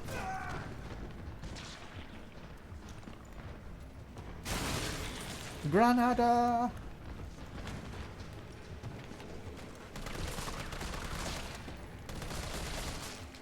Is there any ammo in here? Oh, lovely.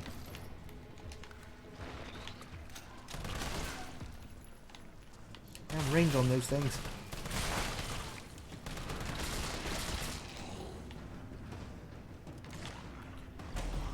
Oh. I love that. It's one of my favourite cutscenes right there. Just all those zombies just coming in off the street, out of the shadows underneath that light, that street light. I wish there was a lot more of that. I really do. There's not enough good zombie imagery like that. Grenades! Yeah! Grenades! Yeah! Immensely satisfying. That's okay. We don't need to use the explosives now. I can just kill them as they come in.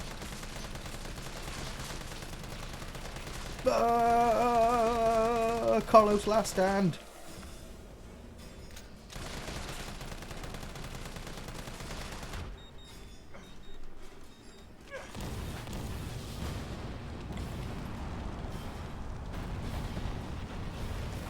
Hey, Mr. Buttons. I'm holding up quite fine for now. Thank you very much for asking. Carlos, you alright? Not even close. But at least it's over. I'm coming back.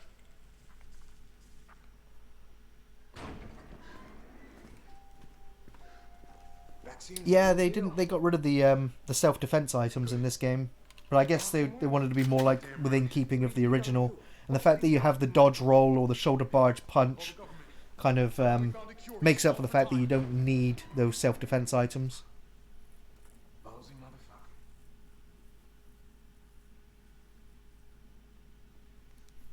Yeah, Ben Ray, yeah, the self-defense was removed in favour of the dodge. If Leon and Claire could have dodged their way through, then yeah, there would have been no need for those items.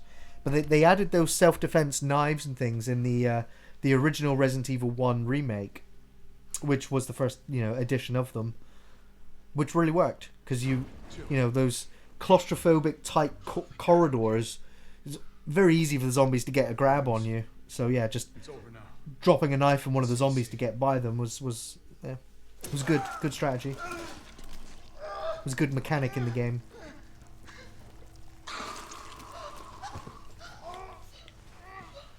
Yeah, it's just a different haircut. I much prefer this haircut. The classic look of Carlos. Worst video game film? Resident Evil: The Final Chapter.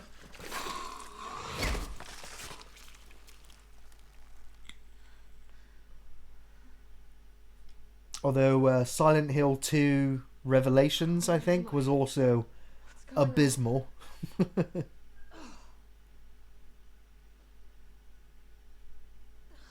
Although I was laughing hysterically last night. There's a mod for this game that gives every single character, including Nemesis, Carlos's mop haircut, it was just hilarious. Every zombie, including Jill, Mikhail, Nikolai, everyone has the new Carlos mop haircut.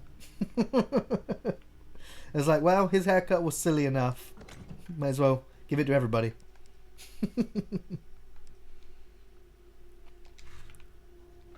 Okay, so I could run around and go get the Magnum, but Morning, sunshine.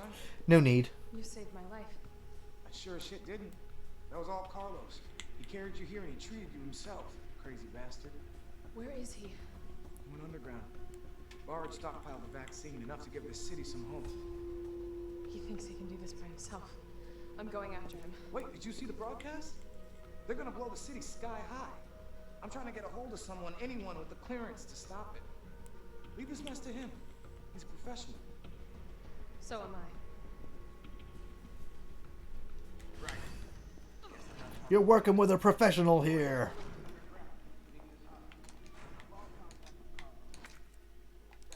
Well.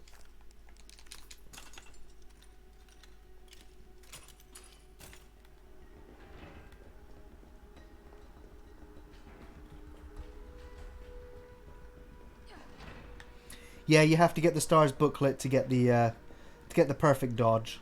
I cried bullshit so many times on the standard dodge. Just like, I pressed dodge, why am I not dodging? And it's because there is only really like a few frames that you can pull it off. And when you get the manual, it's super easy to dodge almost everything. And I would say it's probably almost essential, really, to do some of those Nemesis fights, because he has a couple of combos that he does. If you get hit by the first one, you're pretty much just screwed, because he stun locks you with all the rest of the attacks. No one in the hospital ever noticed all this.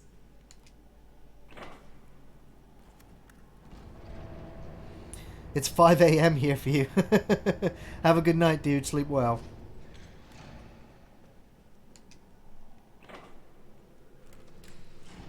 I've been finding myself staying up later and later every day and sleeping in more and more lately. I need to readjust my body clock. Like, it's gone midday now and I still haven't had breakfast yet. It's like, it's fine. I don't need it.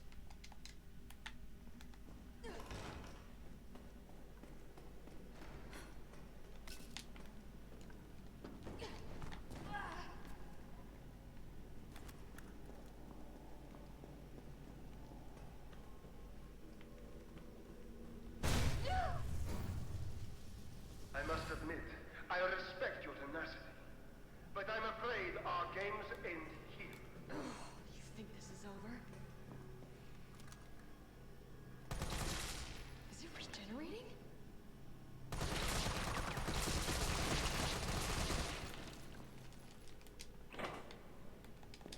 A single good magnum shot's enough to put these down permanently. Don't know if he'll regenerate from that though.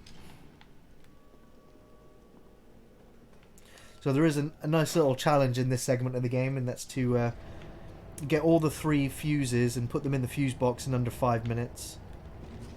I managed to do that on my, I think it was my hardcore run. Although I did do a playthrough of this area and then got completely lost the other day.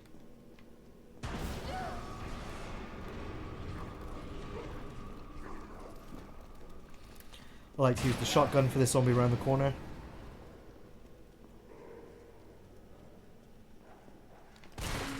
Love it. Ah! That's the first time his corpse has ever fallen on me afterwards.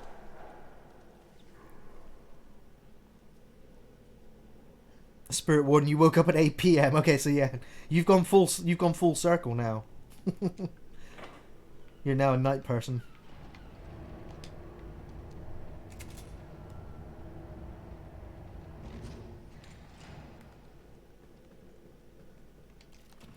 Yeah, most bosses are about fighting, but like in Resident Evil 2, a lot of the boss fights was about positioning yourself and knowing when to run away, when to move, because you couldn't really dodge. It was a case of throwing grenades and stunning them, blinding them, and then moving to a better position to get some more shots off.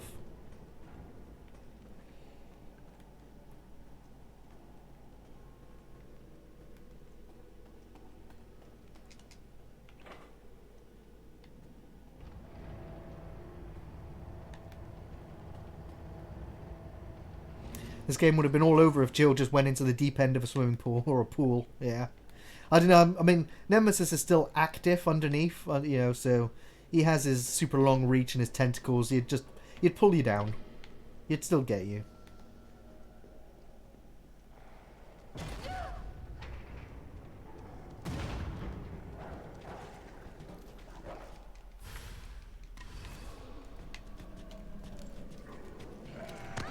Oh, yeah, press dodge then. Nothing happened.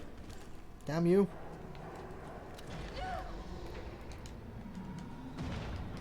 Wow, that's interesting. The stun of that creature coming out skipped the reload of the grenade launcher.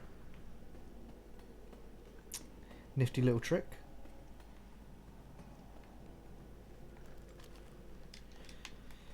Another pale head in here who has killed me several times.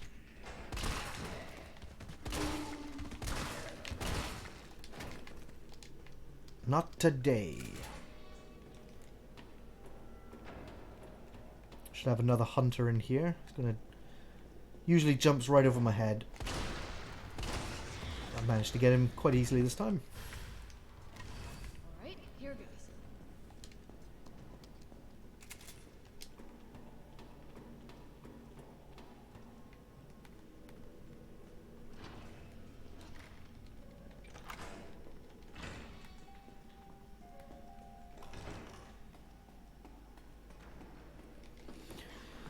Alright, quickly coming up to one of the harder bosses in the game. Oh wow. That's the first time I've ever made it to the fuse box without being hit. Usually they always hit me.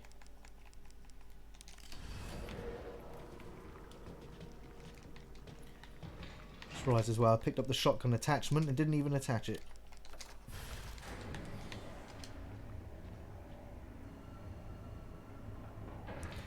No wonder Umbrella didn't make another Nemesis tyrant.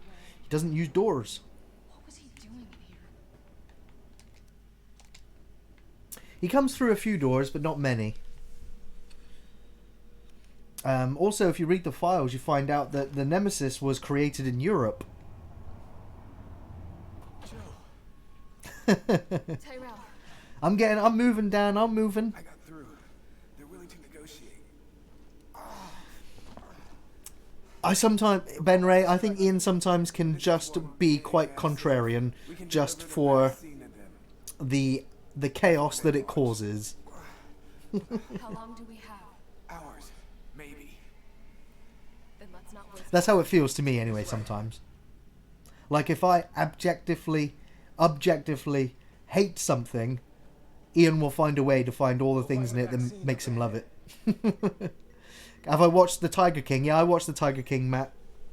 I quite enjoyed that series. It was very well done. It was horrifying, some of the things that were going on in that series brought to light. But what fascinating characters. Like, these people exist in the world. And yeah, I do believe that Carol Baskin did it. That bitch.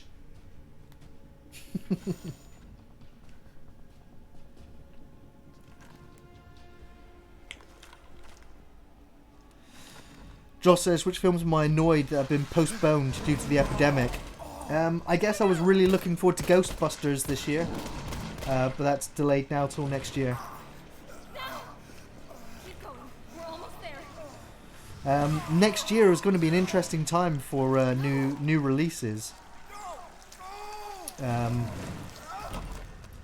obviously Hollywood's shutting down a lot of its studios. TV series and films are just not being made right now.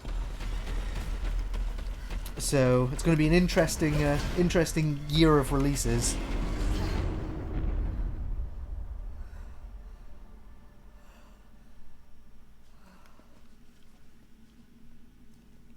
Axel says he thinks Nikolai deserved a much more brutal death in this game. Well, I was talking to Dan Nella yesterday about it, and I couldn't remember what happened to him at the end of the original game. And he doesn't die in the original game. He escapes. And in this one, you also don't see him die, but the bomb goes off kind of moments after you leave him. So it's like, there's no real way he would have escaped. But his fate is still kind of left open in that regard. We don't know what happened to him.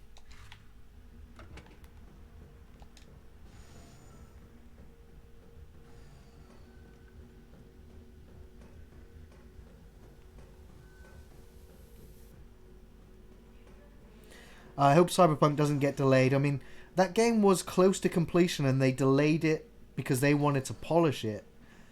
So I don't know how much work they're actually getting done on it. But yeah, I'd be upset if Cyberpunk got delayed again. What have we here? Override key removed. In one of the endings, Nemesis does kill Nikolai. Yeah, that's why I was confused. I was like, I can't remember whether he lived or died.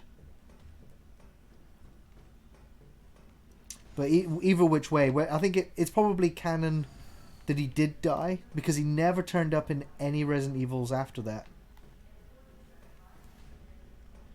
Or he just got paid extremely well and just laid low. Went to a tropical island somewhere. Bastard. Override complete. You always want to see the villains die horribly.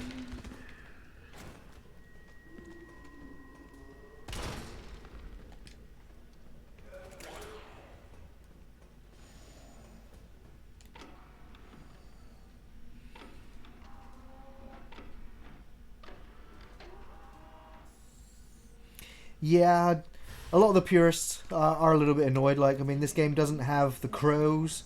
It doesn't have the spiders. Like, I don't know what it is with the remake developers. They're just like, yeah, the spiders are too gimmicky or too funny looking. You know, not realistic enough. Like, doesn't make sense. The giant spiders were cool. They were freaky and scary, especially if you know, a bit of an arachnophobic like I am. I don't like spiders very much, and when you see those spiders and the sounds that they make, spitting acid, it's creepy, it's horrible. But no, they've done away with the spiders. You know, the Resident Evil 1 remake kept the giant shark. Resident Evil 2 remake kept the giant crocodile, alligator, whichever it was. I think it was an alligator. You find it funny that Nemesis only kills non-stars people. Well, he killed Brad, so you know 1 out of 2 ain't bad for Nemesis. But yeah, Nemesis in this game, he kills a lot more non-stars people than stars. All the civilians he killed on the train.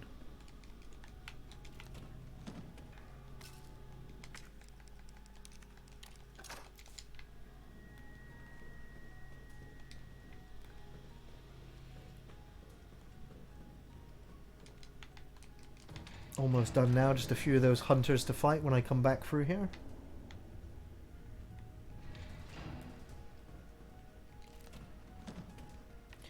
Don't need that. There's a button I've not been utilising very much, and that is the quick turn.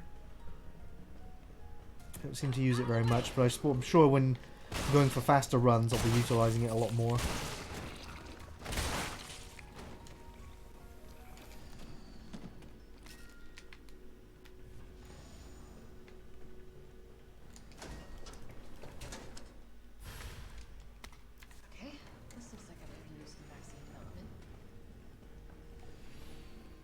Brian says the spiders suck.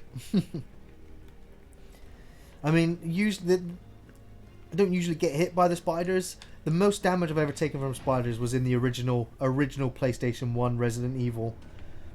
And I'd always need to keep the blue herbs nearby, because the moment they spat at you, you'd be infected. Or poisoned.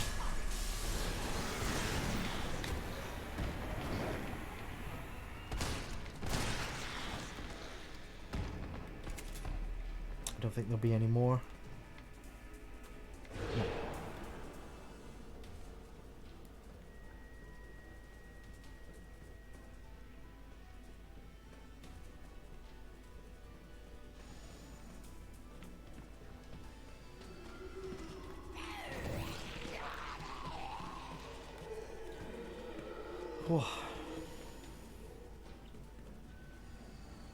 It's also a little bit annoying that you go through all of this here to get that vaccine.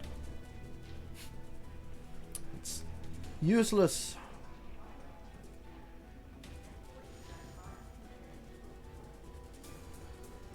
To begin vaccine synthesis, place the materials in the chamber.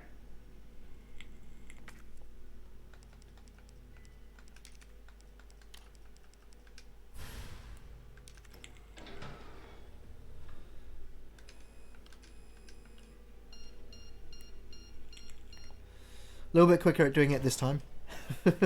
Gary, your favourite Ghostbusters film? You can already guess which one you like and which you don't. First film was a guilty pleasure for me. 2 average. Reboot was disappointing. I love the first Ghostbusters film. I absolutely love it. I was, really young when the second Ghostbusters film was out as well. So, I grew up always loving the second one as much as the first one. I can see the issues with the second film now that I'm older, but I love them both the same. Ghostbusters was my childhood. Loved the real Ghostbusters cartoon series right up until Slimer took over the show. Then, don't watch any of those episodes. Especially when they also replaced the voice actor for Peter in the cartoon. It's just like, you just killed it. You've killed the show. But that was because the show was doing really well, and so the studio was like, oh, it's doing really well, so let's get rid of the showrunners and replace them with other people that know what they're doing. But the logic behind it was just stupid. And then they killed what was my favourite cartoon TV series.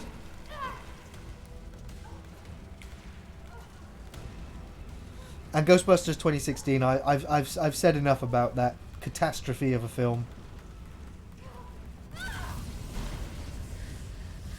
I had the Ghostbusters toys. I always remember Egon was my favourite. I always remember I think if you squeezed his arms or his legs together, his hair popped up and his eyes popped out of his face.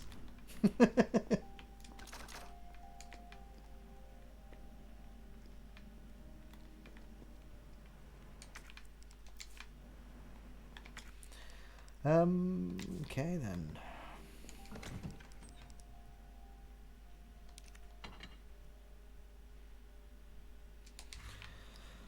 Am I ready for this? I don't know. Let's find out. What in God's name is this place?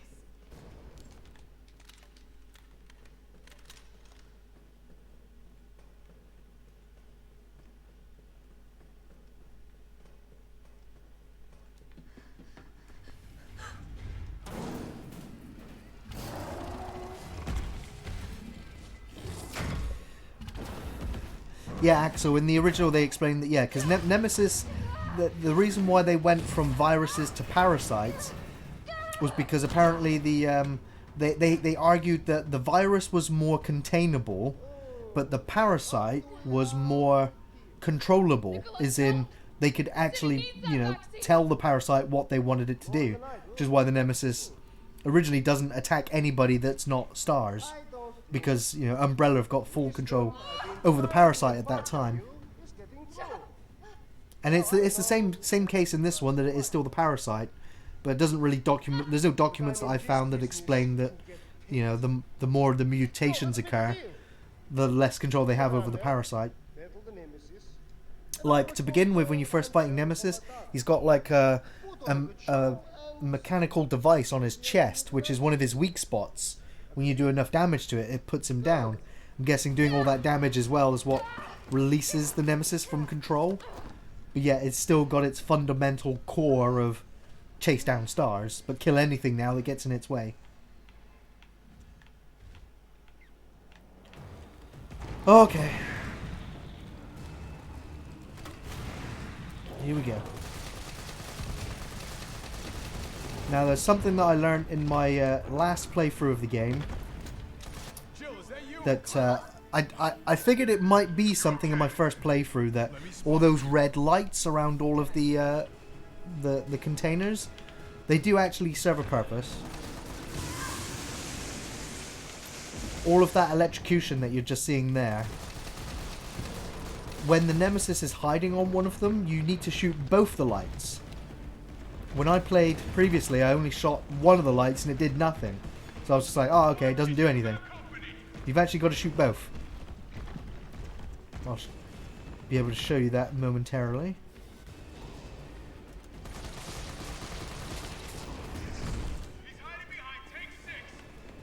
He's behind tank 6. Shoot one light, shoot the other light, down he comes. So even when he's hiding behind, you can still shoot the lights and get him to drop down.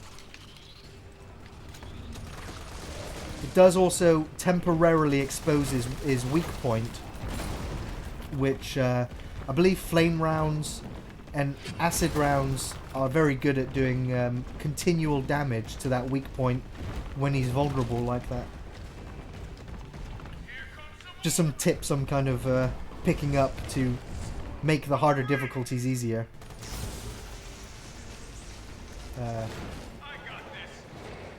I want him to fall. Oh, I hit him with a crane as well, see? So you get extra, even more bonus damage.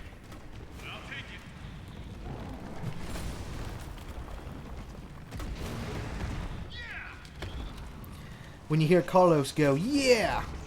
It means the Nemesis has almost been defeated. Almost.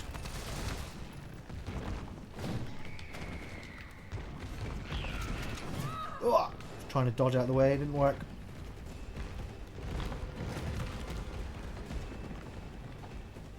Got some more incoming. On your left. Oh! Oh no!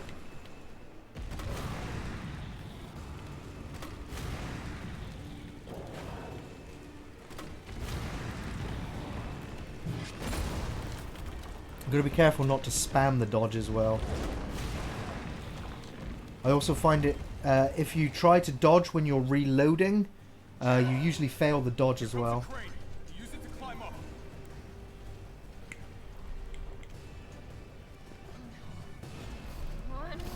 Axel, yeah.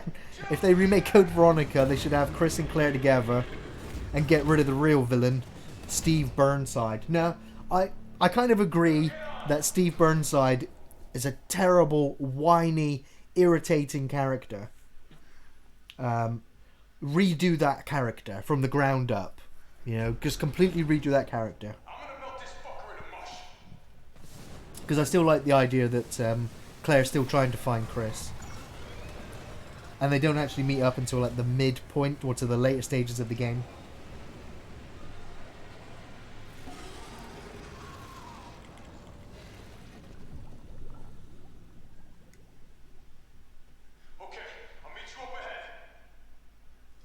We're almost done here now. Nikolai, where did you go? I have to get that vaccine back. I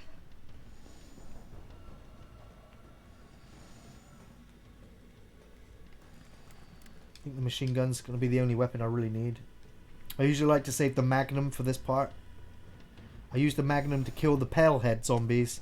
And then this final boss fight. It's done. Give me the vaccine, you greedy son of a bitch. No. You think money. I like money. We should make ours an ongoing arrangement. Now drop the gun.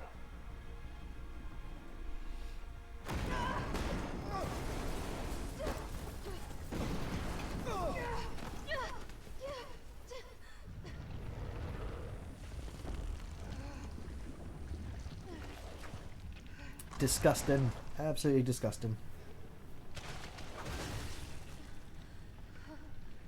Have you ever seen anything so incredible? The data on this would be worth millions. But, you know how it is. City's about to explode, and you can't put a price on life. Good luck! Nikolai! Jill! Go after Nikolai! He's got the vaccine! What about you? We're running out of time. I've got this. I know you do. Look, just so you know, this is the last fucking time. The balls on that girl. I can't imagine how I would honestly react seeing something like that in reality. But it definitely would not be along those lines.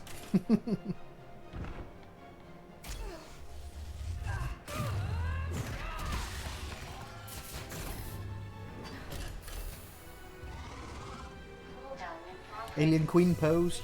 Damn, it needs power. I miss the escape music from the original as well. I've actually been playing the Resident Evil 2 board game on Tabletop Simulator, and so in the background I just get to play all of my favourite Resident Evil music whilst we play.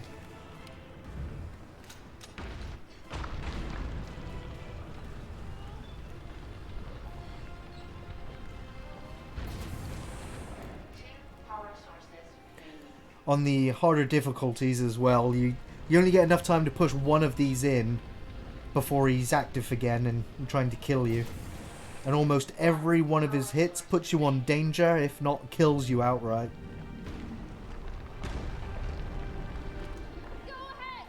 Which is why I also like the Magnum, because it's pretty much one shot for every one of his glowing sacks.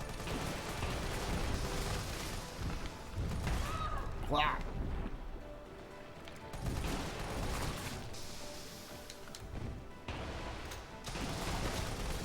Oh, that's it. You done, Nemesis. You are done.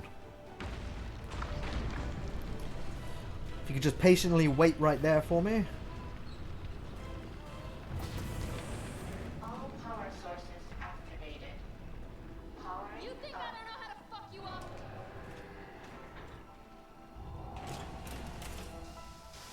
I love that camera angle. That pose. It's great.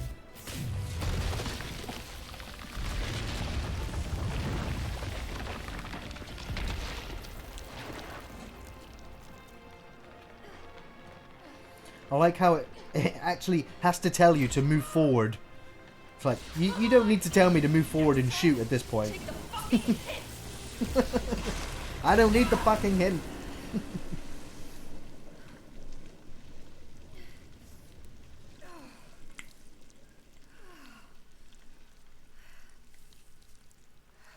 Good riddance.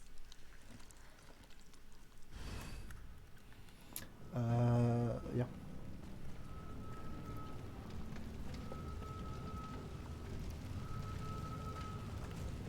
You hear the classic siren going off in the background.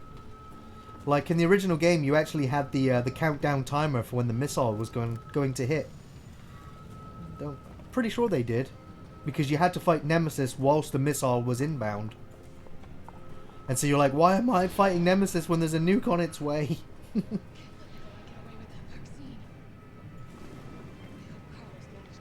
So they kind of removed that urgency in this one. I can still catch him.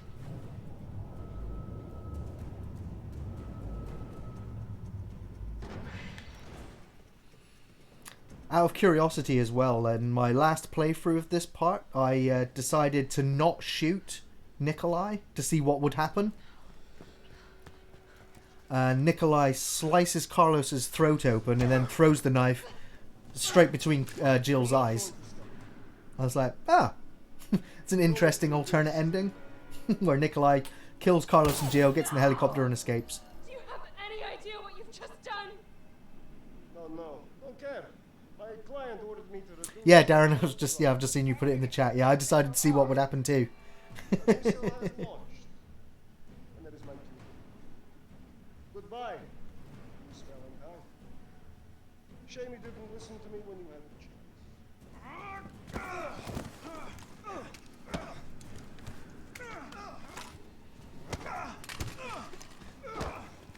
Come on, Carlos, just do your falcon punch. Pretend you're fighting a licker. That's it.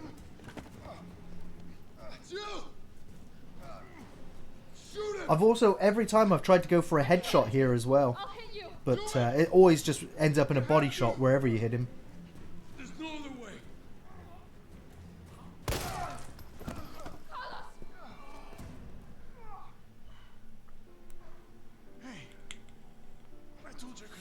Nikolai should have been the final boss in the chopper while surrounded by zombies. No, I'd hate that. I would hate it.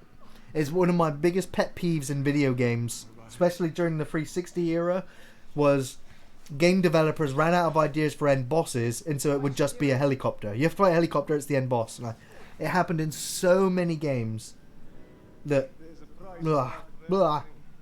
it's not fun. Even letting the world burn. Who are you working I mean, the real Nemesis final boss fight is in that circular room. You know, the boss fight with him, you know, the big blob Nemesis, not really found that too difficult. Even on hardcore, it wasn't that much of a problem. Especially with the being able to dodge his attacks with the manual. I don't mind a little detective work. And of course, in that circular room, when you do fight Nemesis, the harder the difficulty, more zombies spawn out of those vents. So you do kind of get surrounded that way.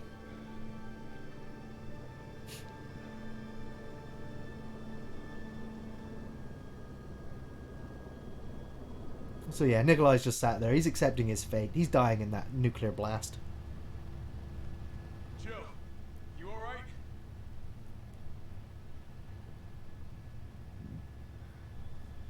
There it is.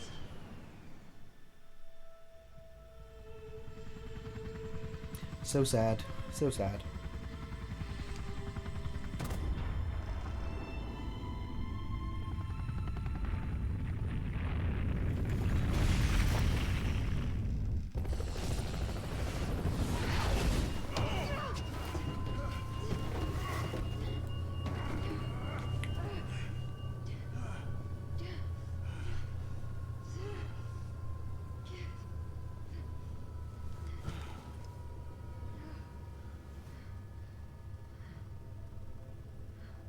It's finally over.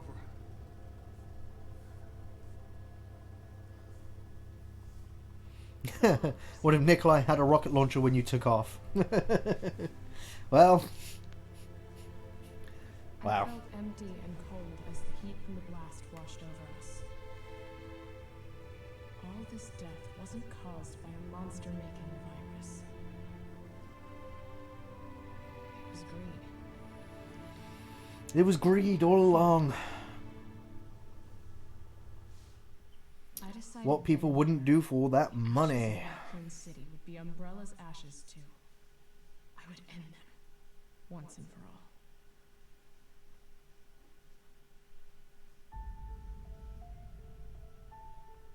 all. In the first playthrough I did was on standard. This one was an assisted mode playthrough, just because I wanted the to do the challenge of no healing items.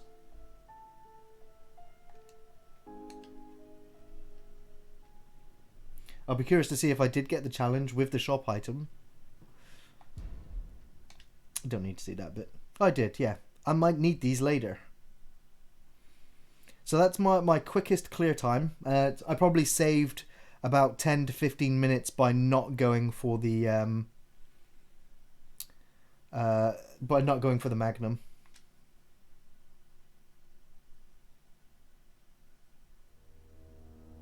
Boss said, yeah, he said it in the last video, an EMP blast from a nuke of that size would bring down the chopper. What if Nemesis was the pilot and then just winks at the camera? Aaron Michaels, what did you want to show us? What did you want me to show?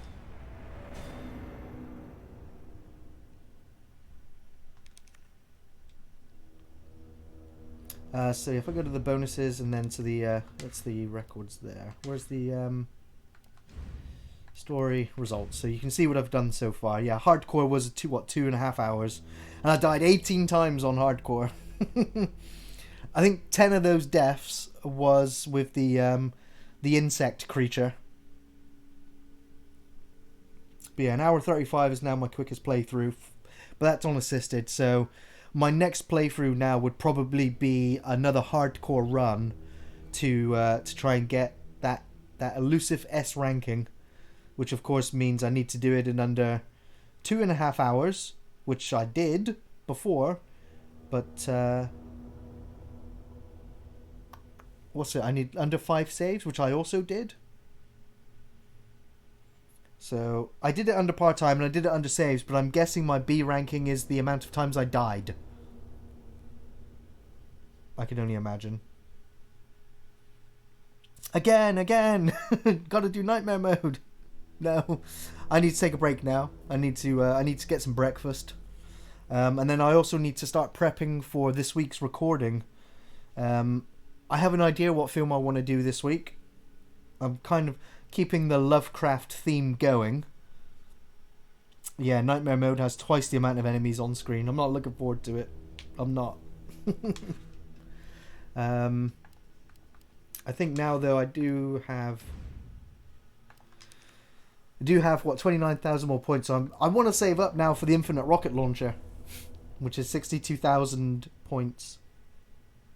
A lot of points. I can get more coins, more damage, more. I definitely also going to need the crafting companion. I think. It depends what I don't know. I guess what you want to go for.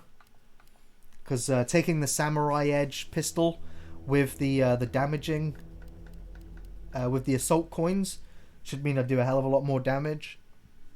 I think with the with 2 assault coins and that that pistol, I think almost every headshot on a zombie is an instant kill. But then again, on the harder difficulties, I don't know how that'll work.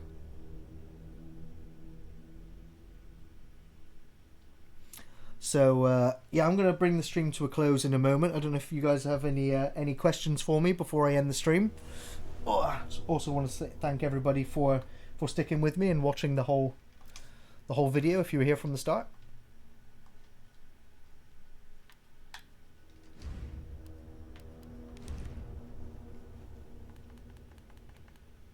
No, I think we unlocked. Is that zombie jail? Oh, move up. No, down. Up. Damn. That's really nasty. I love the artwork and the design, the attention to detail and everything in all the enemies. It's really good. It's the same. It's the kind of level that Resident Evil 2 brought to the table.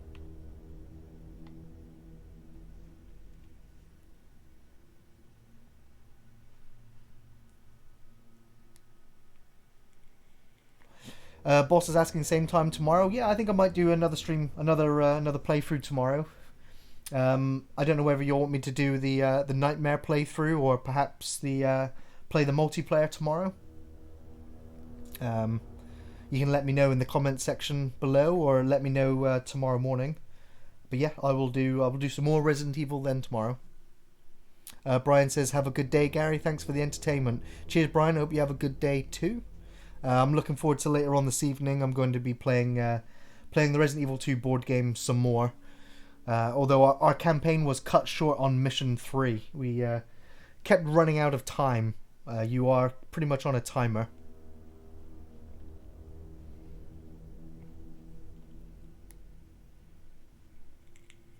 Josh says Reanimator is the only film he's seen based on Lovecraft's themes. Worst actor? What, in Reanimator or just ever? Because I know who the worst actor on the planet is. Ben Ray thinks I should do it on the harder mode. Yeah, I might do. I need to practice hardcore mode a little bit more. I'm really not looking forward to Inferno difficulty. I mean, Inferno difficulties. It's the first. Is this the first Resident Evil to have Inferno difficulty?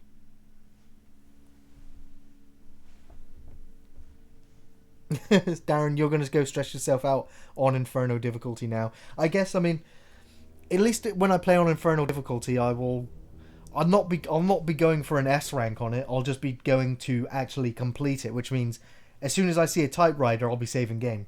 And then if I go outside and pick up an item, I'll be coming back and saving the game.